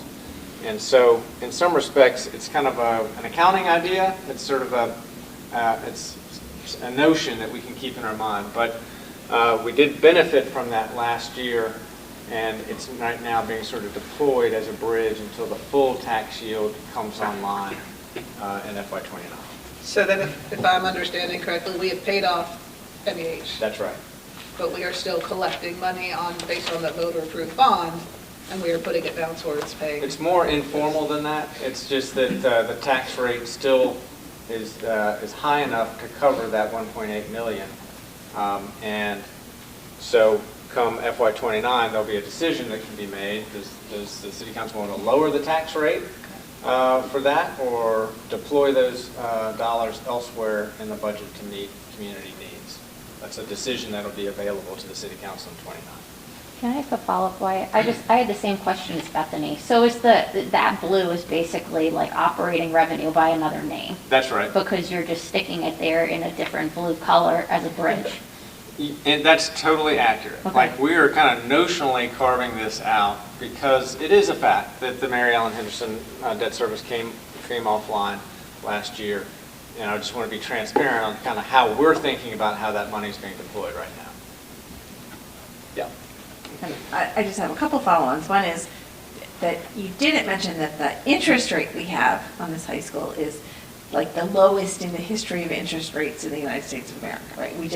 The way it all came together, we ended up being able to finance this with a very, 2% rate? Yeah, 2.1. Yeah. And it was so low that we're going to do it in 2 tranches and take out the first chunk early, and then 6 months later take out the second chunk. And Kieran Bawa convinced us that we should do the whole thing at one time because those interest rates were never going to be as low before. So that's another thing that we're all benefiting from. And when the referendum passed, we told people that the tax rate might go up 8 cents. Or was it 8 cents or 7 cents? 15. It was 15. 15. Yeah. All right, 15 cents. is what Well, we let's told- see. During the referendum, as part of the plan of finance, Yeah. we had a smaller number. If we didn't have the plan of finance, it would have been 15. Okay, That's but I right. think So it was like 7 or 8 cents when we were telling people, please vote yes for this. So, and the tax rate hasn't gone up that much, and a big reason why is because of the commercial development here and throughout the city. So when I was campaigning this year, one of the questions I asked people was, do you know why we have all this development at Falls Church? And I was really surprised at the number of people who had no idea that it was all intentionally so that we can afford this school and the other schools that keep our city going and are like the golden egg that we're financing here. So I think that's just super important for people to keep remembering over and over, is that we didn't just develop for development's sake. We developed so that we can afford the nice things that we want in the city of Falls Church. All right. So I want to talk about the Phase 2 provisions that are in the comprehensive agreement. So there's the D3 section, which is kind of, if you picture where the mural is on the garage, that land which currently is being used as staging for the construction of the senior building, is slated for just over 150,000 square feet of residential uses and 6,400 square feet of retail uses on the ground floor. Kind of more significantly, the B4 lot is slated for 250,000 square feet of office space. So a building that actually would be slightly larger than the office building that you see right there would be here. In the agreement that they would have to build parking, they'd have to build structured parking to replace any parking that the school system lost with the redevelopment of that parcel. The terms of Phase 2 are a $10 million payment to the city or appraised value, whichever is higher. So there's a process by which you get, multiple appraisals and then sort of pick the price in the middle if we wanted to go that route, or it would be the minimum is $10 million. June 2nd, 2026 is the outside closing date, so they would either need to pay us $10 million and begin the entitlement process for the site plans for these sites, or they would extend to buy some additional time. And they're allowed to do that 3 times with a payment of $800,000, which really is a credit to that $10 million, so that the final payment would be $10 million minus those payments. If they do exercise and proceed with it, there would be a site plan process. There would be a sort of a deep engagement with the community on kind of what these buildings look like, how they function. But they do have entitlements for the numbers that I mentioned. 156,000 square feet of retail, residential uses with retail on the ground floor, and about 254,000 of office use. So that's what they're entitled for. The site plan process, which goes all the way through the city council, is the land use action that they would need to pursue. That's a quick question. Yes. On this one, you mentioned that they can take some school parking, but it has to be replaced. That's right. How long will the parking be offline? So that's that's a detail that we've never really resolved at this point, but that would be a site plan question, and we would work through with the school board, school staff on how to answer that question. But I don't have an answer right now. So they could walk away though at any point. So if they decided they don't want to move forward with D3 or B4, they could say that we want to end that contract. And so then does the city have a plan for what, would we want to do something else with the land? Would that be a community discussion, or what would happen if they did decide to walk away? So I think we've had no indication that they want to walk away, so I don't think that's likely, but I think it is likely that they will want some additional time for the market to change. And that's my read of the situation. But so yes, if we wanted to change how what the land use designation is for that, we would need to go through a process to do that. Okay. And so if they were to come back and say, like, actually, office building doesn't make sense in this economy or this time, they would have to go through a pretty lengthy process to potentially change that use, and they'd have to get approval and everything. That's right. For the $10 million payment, that is still just to lease the land. We would get the land back in 99 years.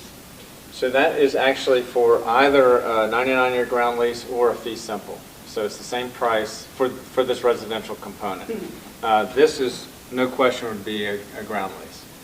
But this has some optionality as to whether that would be fee simple condo or whether it would be apartments under a ground lease.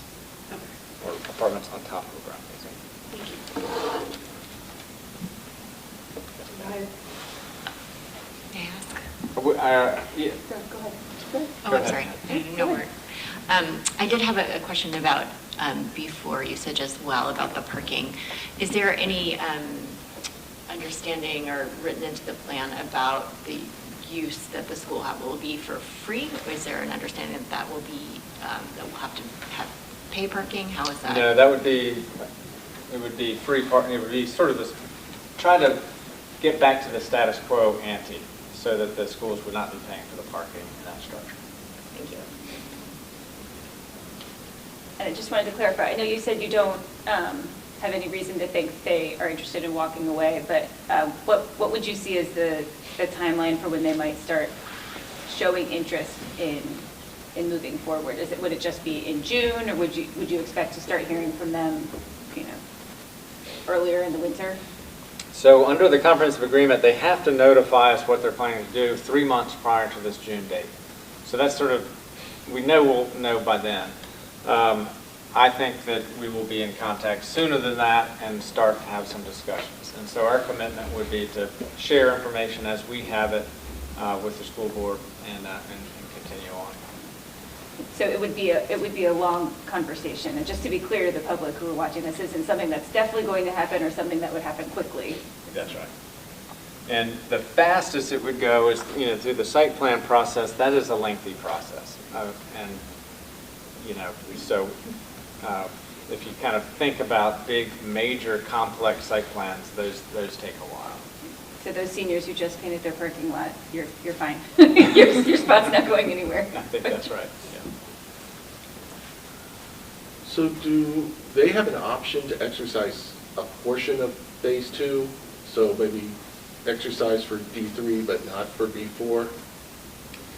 So the comprehensive agreement does have kind of long sections about that, and I probably shouldn't quote them because they're fairly complicated. But this, I will say, just for context, this is very difficult, and this is relatively easy from a developer's perspective. And so the comprehensive agreement sort of understood that, and there is some, they're treated differently, but it's, I don't think I should probably quote kind of all exactly how that plays out because you have to kind of go through some pretty dense text to sort of parse those provisions out. But there is a way that they do. There is a way, and if they were to do kind of the easy, there is a reappraisal process that that 10 million number gets revisited, and so that would be part of it. I would argue, however, I'll go ahead and stake a claim. I don't believe there should be much decrease in price because this is a hard thing to finance and build, and so really the value has always been here, and that would be the city's position on that. There really shouldn't be a significant decrease, if any, on that $10 million price if it were to end up just being this. That's kind of my belief on real estate. Now, I will say this, it was always really important for the city council to have a strong commercial component, and so it has always been very important to the city council that we get that commercial revenue and the tax base that comes with office, and that's why the city has kind of fought for that from the beginning in all of our negotiations with developers. All right. One more thing. Yeah. During that comprehensive agreement, that was signed with the city, but there is an MOU with the school board, right? That's right. For B4. Yeah. That lays out. I signed- yeah. Yeah, I you signed signed it. that one. That lays out exactly what the steps are for the school board and for the schools and what will be maintained and what won't, but that's all in there. Yeah. And in the school board And document. so there's in the whole construct, there is an obligation that parking is provided. Kind of where and how has not been determined, and those details can be quite important. Well, I have just a quick question. To what extent is the city's long-term financial planning based upon the $10 million payment in 2029? So it really comes down to the 800,000, like these dollars are right now in our FY26 budget, and they're part of our overall capital reserve forecast. And so really where this impacts us the most now is in the future-facing capital improvements program.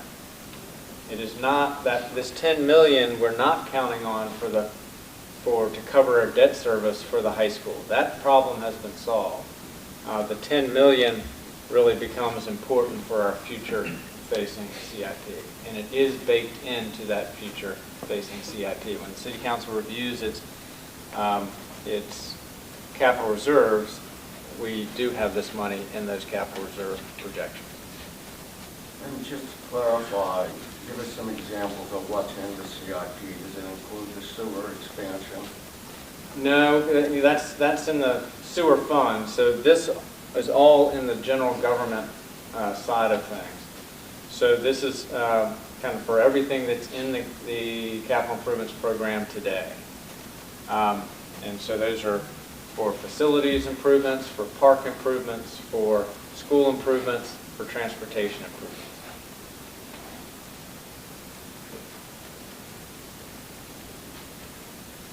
I also just wanted to say that there, you can describe it better than I, but the CDA, the Community Development Authority, so the roads and services, utilities that are on that 10-acre site are being paid by the businesses that are building on that site. They're not being paid for by the taxpayer. That's right. So that's an important distinction as well when people are looking at that development and thinking about how much it's costing the city. You know, the street that's going to go all the way through Metro, like that we will benefit from is being paid by the developer. That's right. All right. If there aren't any more questions about that, we can come back to it if there are. I'll just speak briefly. There are changes happening on the WMATA site, and we had a meeting on Tuesday, right before the Thanksgiving holiday, with WMATA, just so there could be good communication about impacts to the surface parking, which is going away now. The garage will still be available to the public, and so students that are parking in this area will still be able to use the garage. They will be closing the first floor of the garage starting December 15th, but people can get past that construction and still use the upper decks of that garage. And we'll just continue to try to stay in close contact with WMATA. I don't know, Alicia, if there's anything you want to share with the group on those discussions? Sure, thank you. As many of you know, because you have students who may be at our high school, we also have been lucky enough to secure some additional parking spots via ABM across the street, and so 100 additional spots for at a cost of $300 for the remainder of the school year. So that's also an option. You know, we want to do all that we can to make sure that students have opportunities. We know many of them are extracurricular activities that last into the evening, and so we want to make sure we provide that. We are very grateful to you, Mr. Shields, for all the support that you give us to try to navigate this process, and also to our partnerships with HIT, who also been really thoughtful as we are trying to navigate supporting our students through this change. Excellent. All right, thank you, Alicia. And then lastly, kind of the thing that you see being built next door, that's the HIT headquarters. And this is a graphic of it if people haven't seen it. This is Mustang Alley going towards Meridian High School. And this building does have a solar canopy that will cover the entire building. And it will house, in addition to HIT Contracting's corporate headquarters, it will also have Virginia Tech's National Center for Smart Construction. And so we'll be able to continue our relationship with Virginia Tech. And we would love for there to be opportunities for student learning in this building as well. I think that was always envisioned to keep that partnership with Virginia Tech into the future. So I'll stop there and happy to answer any questions. Can I ask a question about the site? Can you tell me what those roads are? Like, is that the road that's going to go all the way through the Metro? Yes, this is West Falls Station Boulevard. And so this part of it in front of, in front of the Commons has already been built, and this is what will be built soon, and that will connect all the way to West Falls Station. And what's being built on this side of the road? So over here, on this side of West Falls Station Boulevard, is a residential building with retail on the ground floor. And that is or is not in Falls Church City? That is not in Falls Church City. Thank you. So the one building that I guess it would be like right here is the senior building. That is in the city of Falls Church, and that's the last component that's being constructed at West Falls. For now. For now, until phase 2. That's right. They have topped out, so it is as tall as it's going to be, and now the skin will start to, skin is already being put on it now. Wyatt, this is a little bit off topic, but while you're up there, and we did receive a letter from the Meridian PTSA today about SROs. Yes. And I know that we had a conversation that was very enlightening to us at the Government Operations Committee meeting last week. I was hoping you could perhaps share some context with our school board colleagues to help them understand sort of the landscape of what we're going through with the police department right now. Sure. And so Chief Fard is, I think, in regular contact with Superintendent Dade also, just to keep their plans together and make sure that we're operating our schools safely. We have, in a small police department, we have 11 vacancies in the department. So that's about 25%. That's fairly typical for what you see in Fairfax and Arlington as well. So it's just a tough environment to bring people into public safety.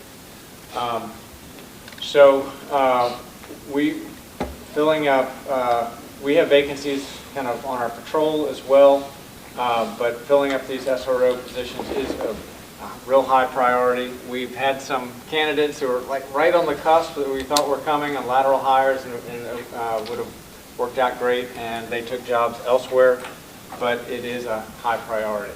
So in the meantime, I know that the police department and the schools are in close touch, and if there are needs up here, we will certainly meet them as best we can. But we plan to have an SRO up here as soon as we possibly can.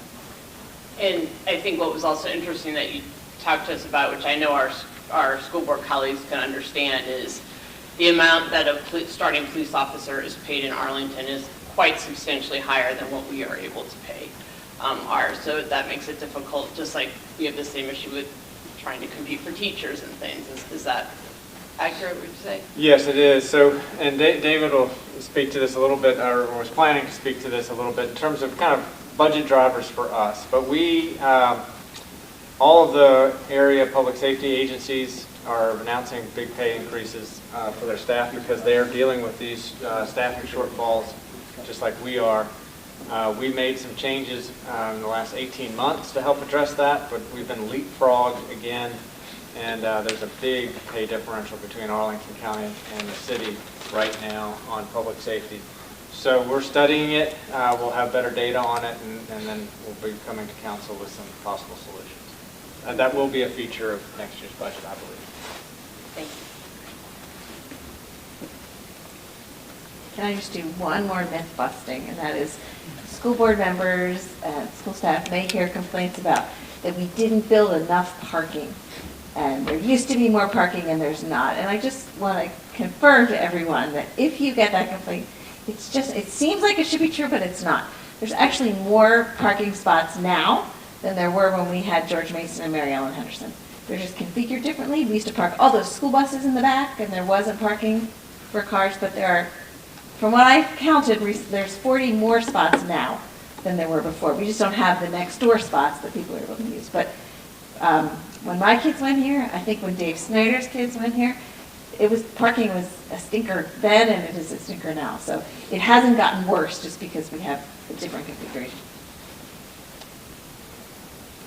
The 40 more spots, the same kids? Well, and this senior class, though, is that big class, so they'll be gone. So hopefully we'll have more parking next year. The rat and the snake. Yeah. All right, I think it's David So's turn. And So if we could cue up the next presentation. Thank you, Dan.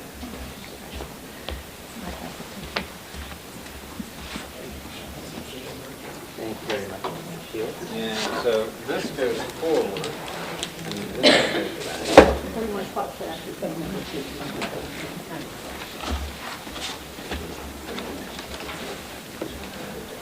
back. Okay. All right. Well, thank you everyone for. Been a little bit. I just learned you're out of shot. Or was I out of shot the whole time? That's good. Right here, good? Is that good? Okay. Thanks, John. Okay. Great. Well, thank you very much, everyone. I am 4 weeks into my role, and I was given the pleasure of trying to project where we're heading. So, but with that said, wanted to keep the structure similar to the way my predecessor has presented in the past. So I have 4 agenda topics here. First is the economic outlook, which I know we touched on with earlier presentations. Then we'll get into my preliminary revenue projections, followed by the budget cost drivers, and then finally a review of our budget calendar. So that being said, there's a lot of data that is out there, and a lot of them tells what I found to be either one end of the extreme or the other end of the extreme. So I just wanted to highlight 2 different ends of the outlooks. And so the first one is with inflation. And so based off of what you see here, coming out of the COVID high inflation rates, we've had relatively stable inflation for the past 2 years.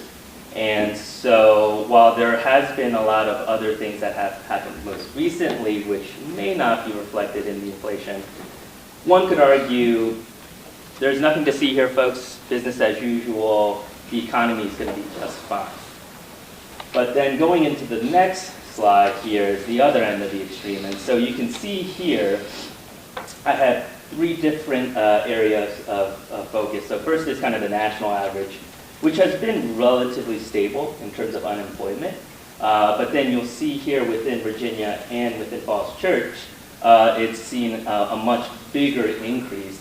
And I think, especially for the city of Falls Church, it's now exceeded the national average. So we're going from 3% to 4.6%. That's over a 50% growth from August 2024 to August 2025.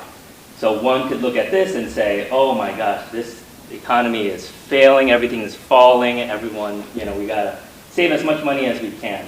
So, all of that to say is, there's just a lot of news, data that's out there. And the only thing after going through all of that is that in today's economy, uncertainty is the only certainty that we have here. And so, as we look at the revenue projections, I felt that it was better to give a range. So that way we can capture both kind of the negative, the pessimistic side, while still accounting for the optimistic, the high range side. And so that being said, the first task was being new into my job. I wanted to understand what our neighboring jurisdictions were predicting. Just being new into the role, I thought that would be a really great data set to reference. And so from here, I've seen what Alexandria, Arlington, and Fairfax City has projected, and it's pretty much a very similar story. I think for residential, just across the board, just Northern Virginia just continues to be very strong, regardless of our kind of economic outlook. The one key notable difference is on the personal property tax, and that's really driven by the initiatives that our Commissioner of Revenue has implemented. So he's going out there and he's trying to find residents that live in the city that may not have registered their vehicles. And so this is a great news. It's a one-time lift, and the hope is that we'll continue to have these residents paying their property taxes. Outside of that, the sales, meals, other taxes has been relatively flat for the most part. I think Arlington is very pessimistic with their projections. So, but even still, with all of that factored in, I'm predicting for our total tax revenue a growth of 2.9%. And again, that's primarily driven based off of the residential assessed value and the personal property tax. So moving here, so we dive a little bit deeper into the property values. We're currently projecting a 6% assessed value growth from 2025 to 2026. And whereas our multifamily and commercial is going to be flat to negative growth. And so that's again, across the jurisdictions, commercial, I think Arlington is projecting double digits. It's going to be a very tough time for our commercial properties to experience any sort of growth in this economic environment. And so in here for the personal property, as I mentioned, I'm projecting close to about $1 million growth. And I want to also temper expectations with this growth in that, again, with the uncertain economy, the federal workforce reductions, and another key item is that the EV tax credits have also expired. And electric vehicles are one of the most highest value vehicles. That's what's tempering the full $1 million worth of growth going into 2027. And so again, until I get more data to better understand how we're trending, there was a little bit of just conservatism built into the 2027 number there. So now we get into the range, and so this is the cone. And so just based upon what I've seen historically, I applied a 5% both growth and decline based off of our 2025 actuals to better understand where my revenue projections were falling under. And so in this case, I kept the 27 numbers flat to 26 because, again, there's just too much uncertainty to properly predict where we're going to land. But at least within the cone, I'm still relatively in the midpoint of where we are. And again, it's a 5% growth annually, so it's 5% in 2026, and then 10% in 2027. And so you can see here, sales tax is relatively in the middle within that projection. So going into meals tax, again, meals tax was, we were experiencing some tremendous growth, but again, with a lot of this economic uncertainty, you can actually still see that I'm still projecting on the higher end of this range that I have here, coming in at 6 million, where the high is 6.4 million and the low is 5.2 million. So coming in a little bit higher than what the midpoint would be, which would be 5.8 million there. And it's, again, similar story with our business licenses. We're coming in at 5.9 million, again, at the higher end of the cone, which is 6.2 million that you see here. So when we put all of that together, I'm projecting a range of a pessimistic low forecast of an increase of about 600,000 for new tax revenue and a potential high of about 4.3 million. And that's, I think, a good range for where tax revenue will fall in. I think looking at the Q2 numbers will be a very good indicator of how better these numbers will shape out. But just based upon the limited data that I had at that point, this is the range that the team and I felt in. So now we get into the non-tax revenue. And so in here, I wanted to highlight some of the good times that we experienced historically. And so in here, in the past 2 years, we've experienced very high investment income.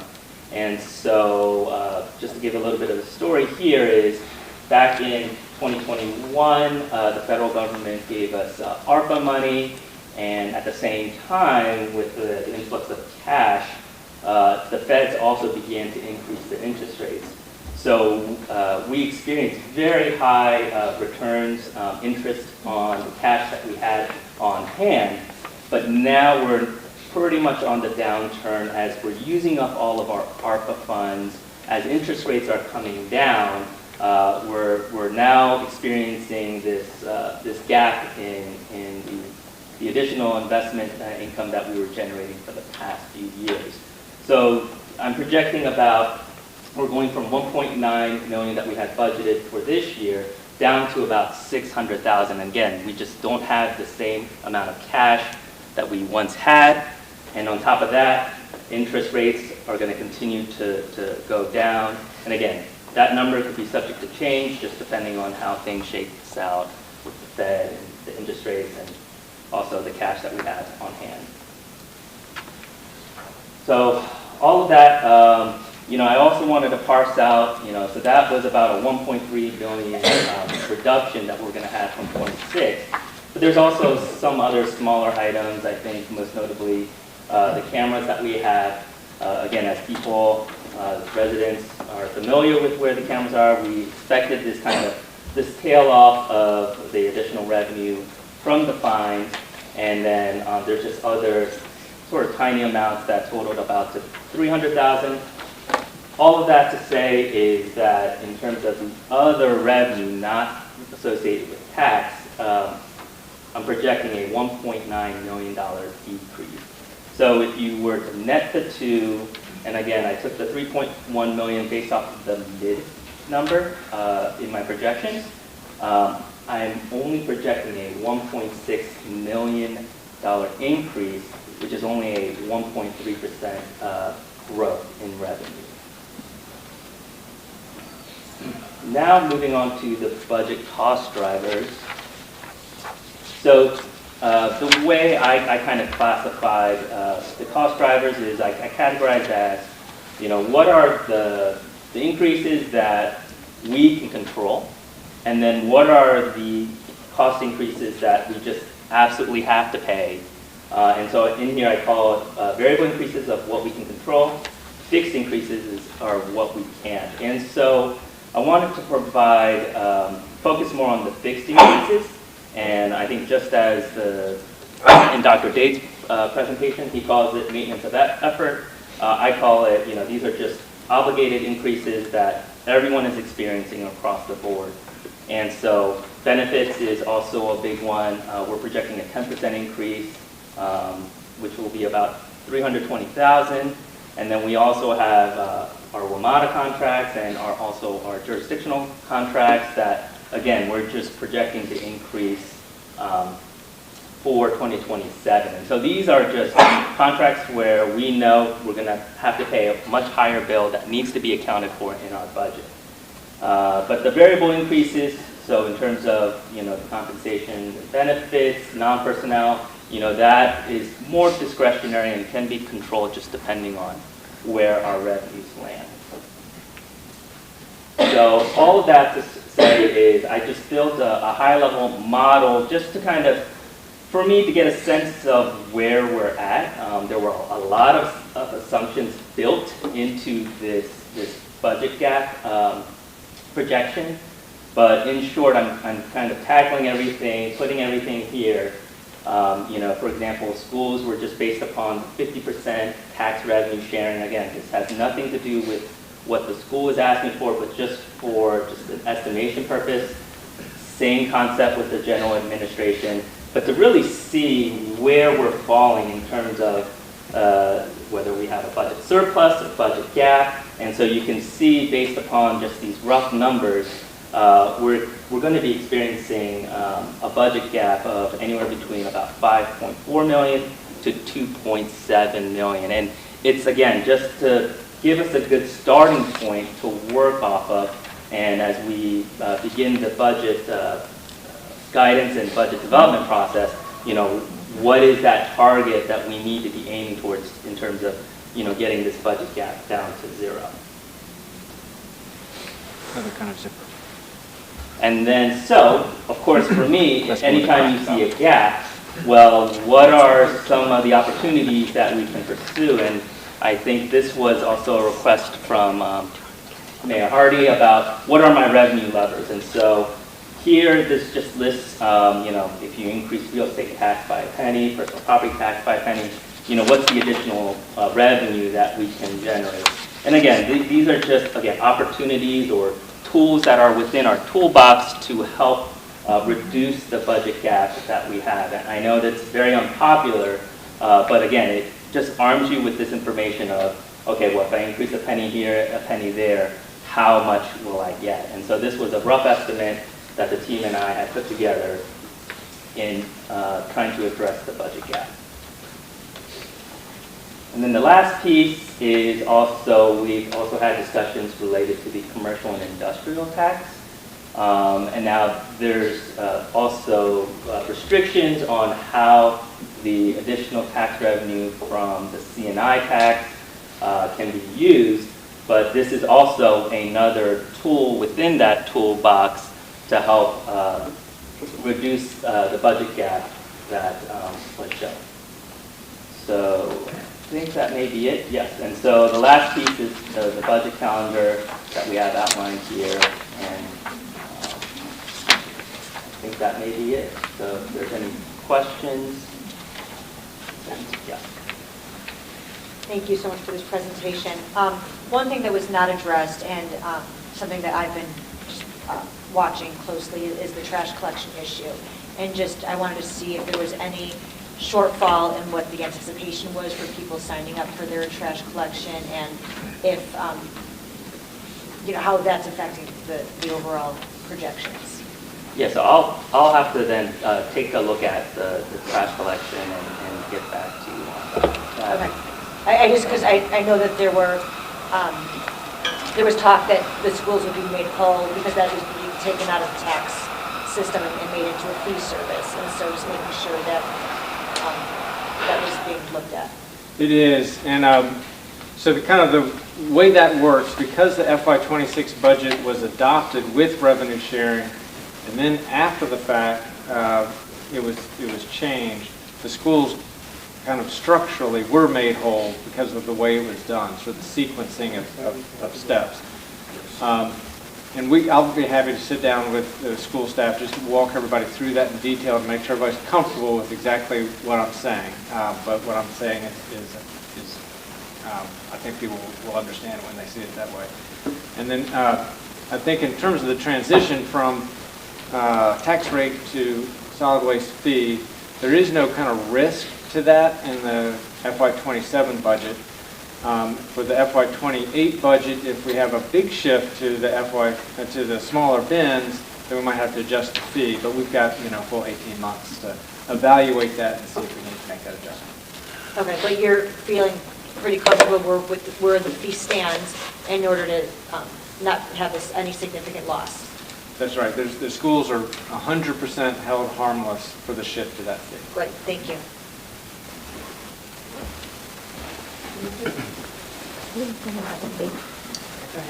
No, you can go ahead of me. I just wanted to talk a little bit more about the commercial assessed value. I know that, obviously, I know a lot about Arlington's decrease in its assessed value. I understand that we are flat, but we've brought in so much more business. Even if we are flat as a percentage, growth percentage, why aren't we seeing more revenue? Yeah, so it relates to commercial. We are hiring a real estate assessor, so that was an open position. So we were working on hiring someone on board. In the meantime, we're outsourcing a contract for someone to do the commercial assessed value. So conservatively, we kept it flat. But once we have the real estate assessor on board, who's actually we're expecting to start this year, I'll have a much better determination. But yeah, that's one area that there could be some potential for growth, but again, we kept it flat this year. Do you anticipate we'll know that before budget decisions this spring? I believe so, since we do have the contracting company to do that for us. So the short answer is yes. Great, thank you. David?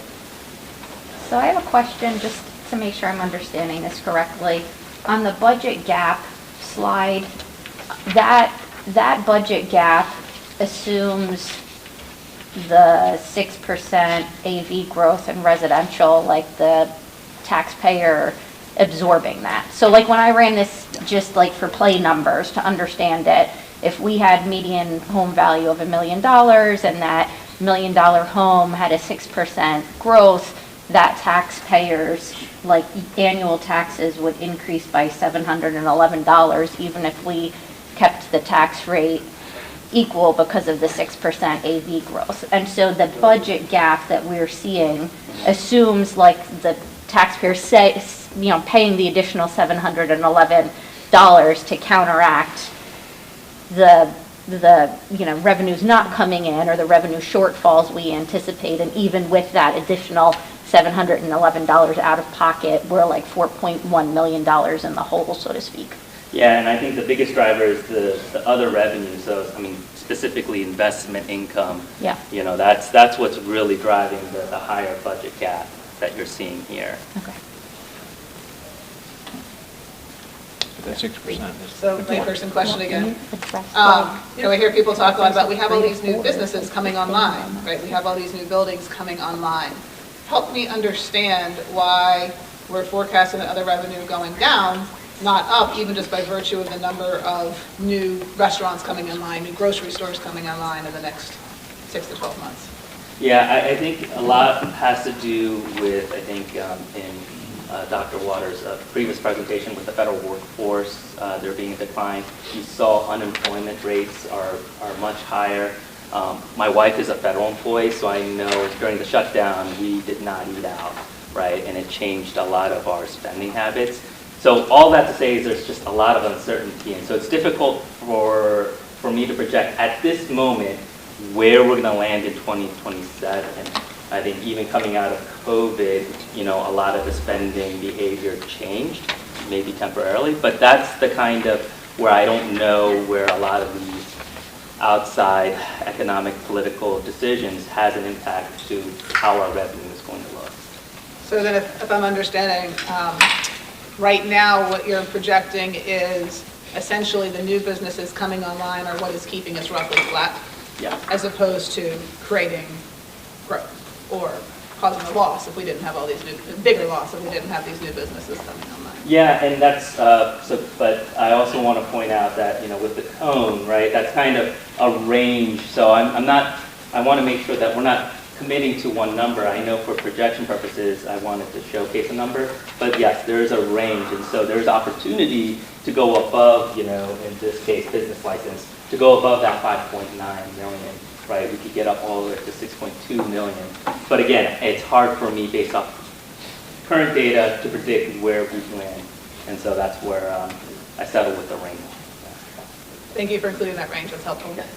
One thing that might be helpful is going to the regional benchmark slide. David, I really like the inclusion of that. So Bethany, one additional data point that's helpful is our demographics in terms of Fed workers is actually pretty similar to Arlington's. 16% of our employees are federal workers. And usually the stat is for every one Fed, there's 2 to 3 contractors. So that's half of the workforce is tied to the federal government. And so the factors that David talked about have impact us pretty acutely.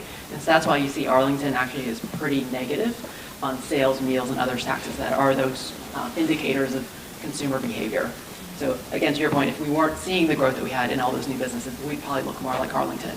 Arlington also has declining commercial revenue because of their vacancies. They're at like 20% vacancy with all their office buildings not being filled up. And so they have a lot of headwinds. We're in a better spot than our neighbors because of that growth. Thank you. Yes, Art. So the residential assessments, I'm trying to understand it a little bit better. Do you have a sense of how much of this, the 6% is from year over year of the same property versus redevelopment of residential lots, which obviously you redevelop a lot, it's going from about 800,000 or to 2.5 million in assessment. Yeah, that I don't have the current data, but I can go back to my real estate team and follow up with you on getting you that information. But short answer is I'm not too certain how much of it is based off new development, but I could definitely go back and find out. Just for a little bit of history, I think last year in residential, just in single-family homes, about 0.5% of the overall increase of residential single-family home detached AV increase was due to new construction. So 0.5% probably isn't too far off. It's probably about the same. Yeah. Thank you. Thank you so much. Just trying to look forward to onto the budget calendar and wondering what other data points you'll be looking for in the spring to help you fine tune these projections. Like at what point in your timeline will there be like significant data points for you? Yeah, I think the most current one that I'm interested in is to see how October comes in, because I think a lot of the things that we've discussed, heard about, would be a great starting point. And then to kind of see how we continue going into Q2, so November, December. So it's really just monitoring it in real time and making sure that any major fluctuations or changes to what we were expecting, is accounted for and communicated so that we could properly reflect. So there isn't a specific set of time where I'm going to say, yep, now's the time to go take a snapshot. It's going to be done in real time as the data comes in.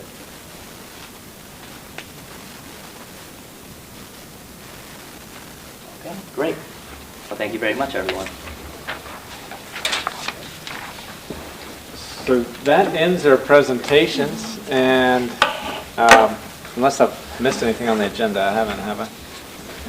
Budget guidance is next. So budget guidance is next, and so I don't know, Mayor Hardy, if we want to sort of shift the format or just sort of keep it as a... I mean, the school board's welcome to hang around, but I think given what we discussed last Monday, I think council decided that we wanted to do budget guidance in the room while we were here. And our school board friends are welcome to stay with us, or you're welcome to go. And then Wednesday, we would look at it in the mayor's meeting, so that come December 8th, when we adopt, it's not a surprise to anyone. Do you want to take a quick break at 9 o'clock, or do people want to just continue on? Keep going. Okay, keep going. Okay. Bring up guidance, I guess last year's guidance, I think, as a starting point. So if the council would like, we could just take it paragraph by paragraph? Okay.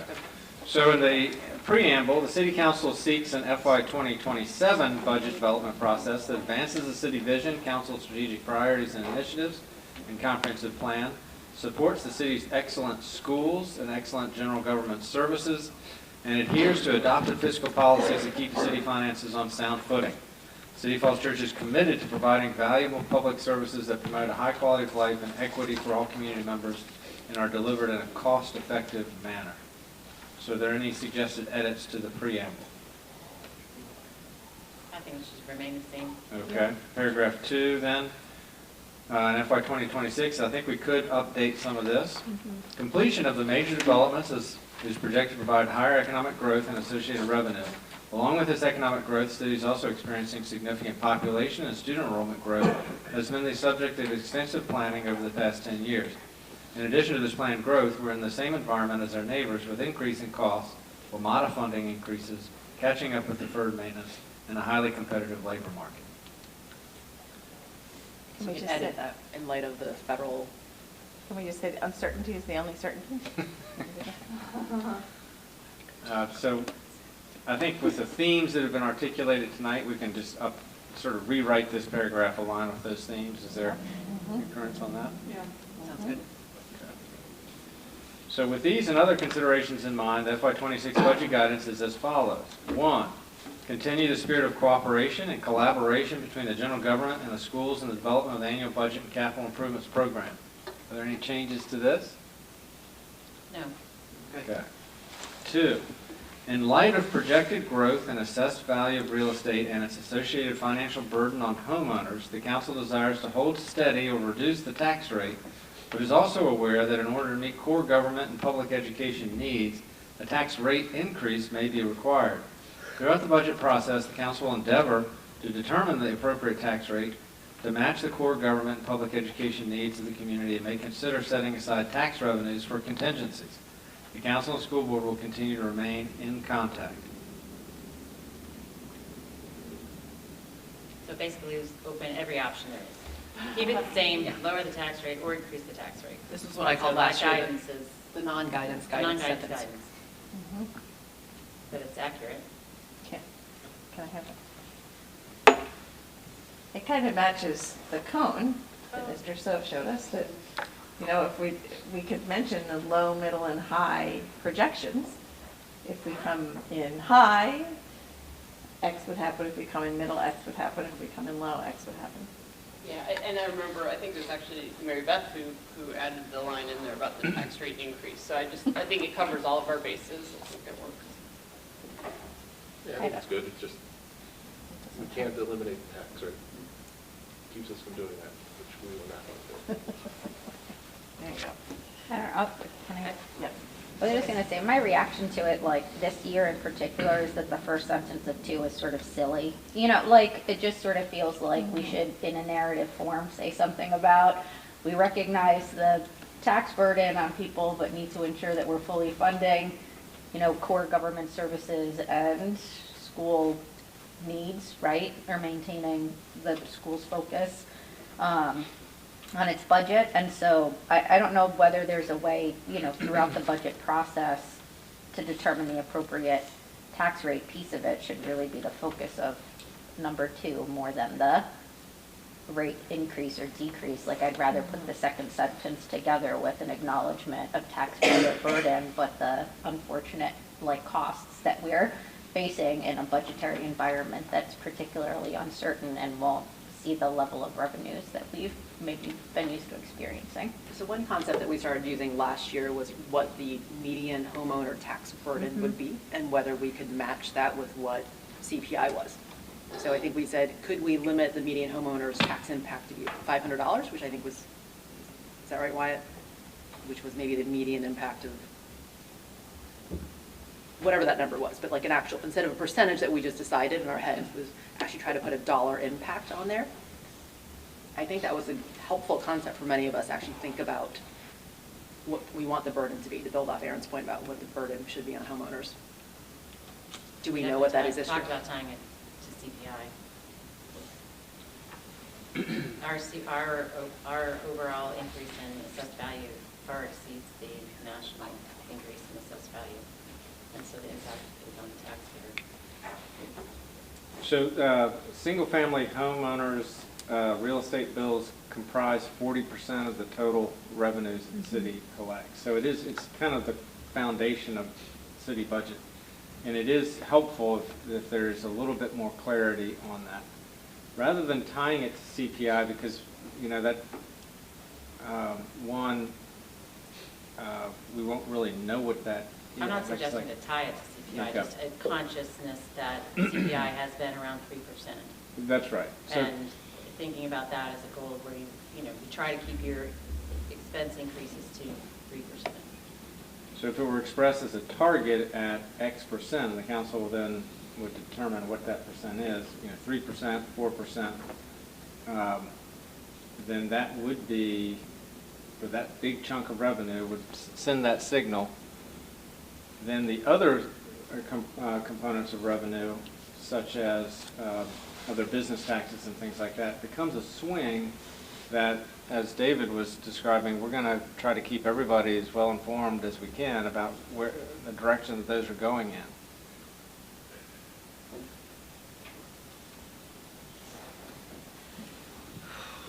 Oh, God, that's... The uncertainty is really around, like, the sales, the meals tax, and those things. Like, we feel pretty good about what residential AV increases are, right? And so if council were comfortable kind of putting a number out there, like, for the median homeowner, this is what we feel comfortable targeting, and then the cone is really for all those other things that we don't have control over. That's right. So I think that's an environment where that's always eventually where the city council kind of ends up thinking about, budget adoption. And so I think it is helpful if that signal is sent early on. And then, once you have all the facts about what the consequences are to adhering to that, then the council might go in a different direction. I think the way this is written right now kind of just talks about one tax rate, as if that's the only thing, but the real estate tax rate is, 3/4 of the revenue from taxes, but I think we need to clarify that it's tax rates, that we are, we may hold real estate taxes steady, but maybe we have other rates that maybe we can work with. So I think we need to be a little bit clearer which tax rates we're talking about when we talk about it, or even just put in plural on some of these. Well, it could be something like, send a signal in terms of what you think the upper bounds are of what you would find acceptable for homeowners' tax bill, and then say, and provide other options for alternative revenues. Kind of could leave that a little bit open, and we would take the time between now and then to study those options. That's, David presented in his presentation the levers of different revenues that are, under state authority, we can adjust. They all have their pluses and minuses and their consequences, and the council would want to take time to think all those through. I just want to flag that we had previously discussed that we lowered the car tax around 2020, and we never brought it back up to the levels that it was at. So that would be an additional lever that I think would be worth looking at.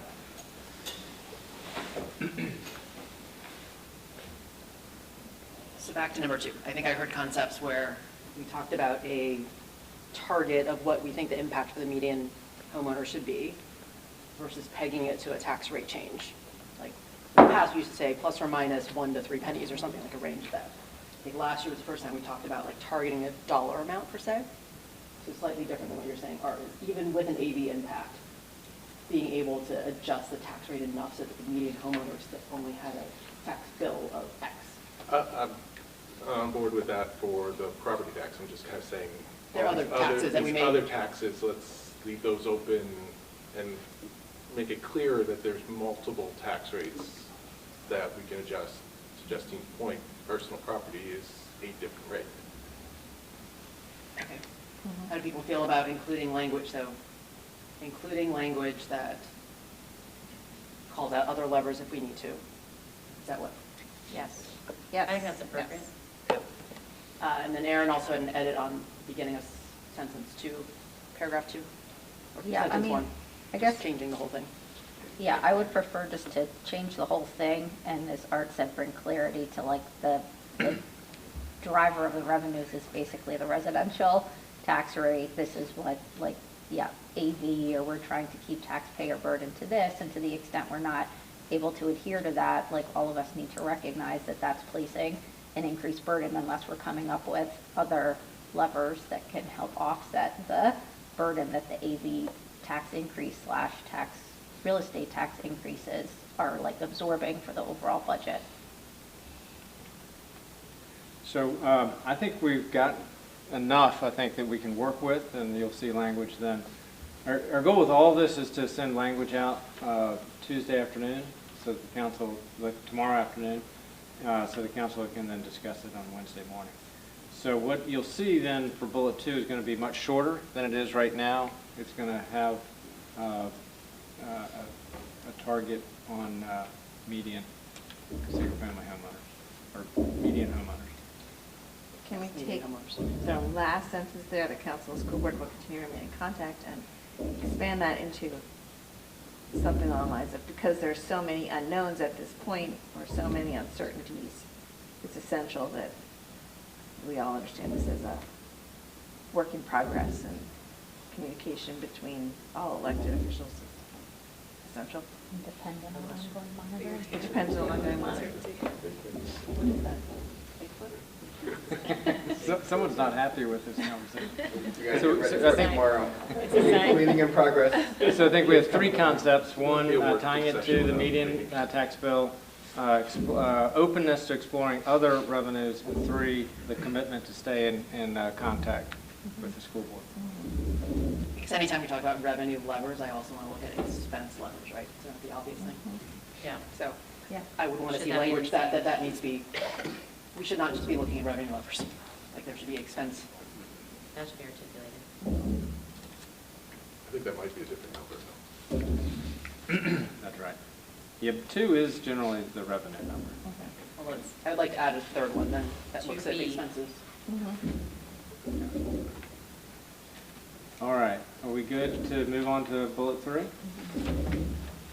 The budget should ensure competitive compensation for employees, provide funding for professional development and training, and foster initiatives to promote retention and recruitment.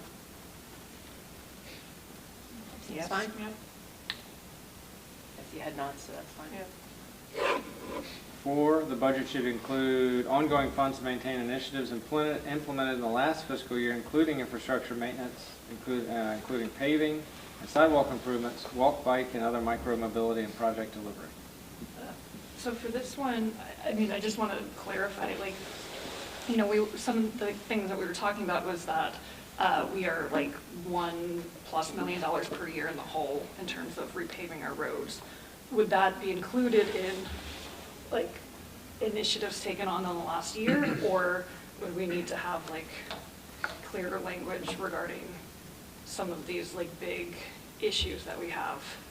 I would say every time when you have an opportunity to focus and be clear about something specific, it's better than sort of throwing the kitchen sink at it.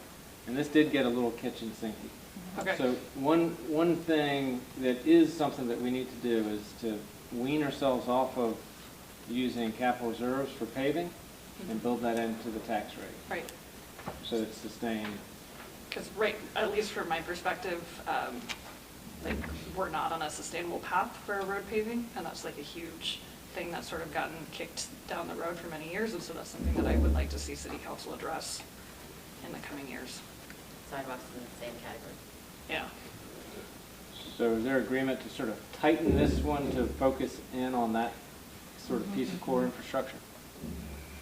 So that would take out then micro-mobility, project delivery, and bike from the kitchen sink. Yeah, I wouldn't want to like take out bike for, I mean, I So would it's a hope mini that, sink. I would hope that we would have. The lavatory. Yeah. And when repaving, implement the bike master plan, which is what we will do. Yeah, okay. But also, I mean, I guess the key part of that is like, the connection to the schools, I guess that's already in progress. So like those things wouldn't get pushed aside, to be clear. Yeah, okay. So, okay. Well, no, okay. I want to make sure we don't lose sight that we need a pedestrian master plan. We need to also look at the walkability. Although I'm wondering, what are we talking about here with other micro-mobility? It seems like we're not really, that's one I think maybe we just don't necessarily have to have right here. So I think the thrust I hear is that, like, how do we build in sidewalk and paving into the operating budget rather than use one-time money? All the other things I think we're taking care of through council priorities and CIP. So if that's actually the ask, then let's take out all the other things and trust that council priorities and CIP will take care of those. Yeah. Those are in the preamble. Yeah. I guess I'd almost, it might be nice to have just for the Bank Falls Church community and other communities that are interested in this, it just might be worth having a note that by investing in our road paving, that means that we will also be investing in additional bike lanes in the future through the road paving program. Yeah. So I don't know if that could be tied into tied in somehow. Number 8, like our GOEP and our SEEP programs include greenhouse gas emissions, and when we can do that is reducing cars on the roads. And how do you reduce cars on the roads? You have bikes on the road, walking, Or we could say something about a complete streets program, which incorporates all of that. Yeah. Hopefully that's not too kitchen sinky, but like I think that at least sends a signal to the community as well as to staff. So it would be the road paving and Still a sink. Well, like this is how we end up with 4 last year, right? Like I guess what is the ask I guess we have of staff? Like are we trying to build into the operating budget sidewalk and paving? And if that's the case, then that should be what number 4 is. And if we want to make sure that bike and micromobility and whatever else doesn't get orphaned, then we just need to bring it up in council priorities. But those are 2 different asks. I would ask us to be more disciplined here. I agree. Okay. So then that would be fine with me, and then we will be bringing this up during council priorities. All right, we're ready for 5. So this is about tax relief. The budget should ensure sufficient funding for tax relief programs, along with policy recommendations to ensure such programs are adjusted for inflation. Didn't we agree to adjust them for inflation this year? Didn't we change that? So the council did update policy last year. So that policy doesn't need to be updated, but I want to ensure that we have sufficient funding for the tax relief programs. I think you can strike the policy recommendations. We accomplished that last year. Okay. All right, item 6. The budget should include ongoing funds for public safety and emergency management in a rapidly growing community. In light of the comment we talked about competitive pay for public safety, do we think we need to re-benchmark, I guess, general government pay and match what our neighbors are doing? So we are planning to do a market analysis. Because of some of the things that have been happening in public safety in particular, we've accelerated that and we sort of moved it to the front of the line. So the question for the council is whether you want to speak specifically to public safety or just sort of more broadly. I think it's kind of covered under number 3. I think it is. Competitive compensation for employees, their employees. I had the same reaction to Letty for number 6. Like, I think it says should include ongoing funds. I think the budget guidance statement should just acknowledge more candidly, like the budget will need to increase funds to ensure, you know, a full complement of public safety, or fully meet public safety needs, or, you know, the budget will need to prioritize filling public service vacancies or public safety vacancies. I guess, yeah, that is a choice though, right? We don't have to do that, and we will not fill SROs and not fill the 11 spots, right? But that's kind of the council's discussion here is, do we think we actually want to do that? To me, it's not a choice. Like, I think it's fundamental in terms of a core government service that we're going to need to fund our public safety team, and we should just acknowledge now that it's going to come at a heavier price, I guess, is what you're already saying. Why Even if you don't going into expand this it, budget season? There's going to be a specific, you're going to have A slide about. Yeah. on budget time, you're going to spend time on But it's public that, safety. and it's the interjurisdictional agreements, like all of the public safety costs Right. are going to be a significant cost that is increasing things during this budget cycle while we're also facing decreased revenues. That's right. That's the tension. Yeah, and I think 6 from last year was about more than just the salaries, because that wasn't what we were facing last year. We were thinking about increasing population, we were thinking about We had a much higher interjurisdictions. vacancy rate than we do this year, even though it's at 25%, that's much less than we had a year ago. Oh. Well, this one in my mind is not related to salaries, though. This is related to other public safety and emergency management issues. Yeah, it was meeting public safety needs. Right, right. Yeah, this was because we were growing, and we thought we needed to increase staff to meet that. I think this year it's more competitive environment Right, right. salary-wise. Right. So I'm hearing from council that we do want to make 6 a declarative statement, still, that we do want to invest in this, because it is a choice, even though we think it's not really up to us, we still want to make that choice. I think what's throwing people off is the word ongoing. That kind of seems continuation. I think maybe the word needed or necessary, just something to say, it's the funds we need. It's not really optional. Right. Ongoing is kind of like, what does that mean? How about the budget should fund public safety and emergency management needs in a more competitive environment, or, you know, whatever. Yeah, that's what I would put competitive. I mean, our community is growing, but we're also competing with Arlington, who's paying a lot more. Yeah. So, Is that enough for you to work with? It is. Okay. Scroll up, please, Cindy. Thank you. All right, moving to 7. The budget should consider ongoing funds for continued rent and food assistance for low-income families and include options to increase ongoing funding for affordable housing. So the council did take action mid-budget with the budget amendment of 2 weeks ago. Any objections or changes? I think it should be watched to make sure what we have increased our funding for it. Is it enough?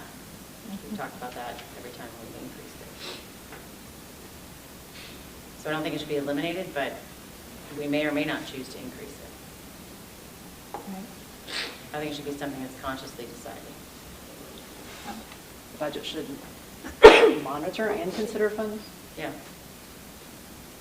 Okay. Do we have enough? Is it too much? Is it too little?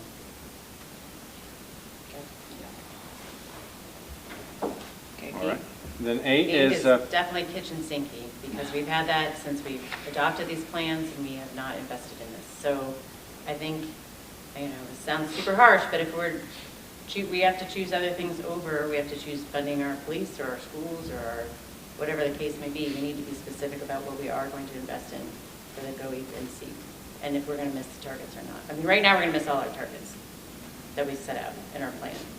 So even though we have great specificity in the plans have been put on a shelf and we have deferred spending money on that in light of all the other things we've chosen to spend money on. So my suggestion is, we work with our staff, like what can we do?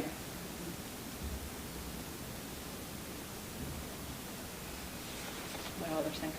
how about we can work with council to be more specific on targeted investments in this area, and then that's the discussion. Are those the right targeted investments? But we can make those commitments.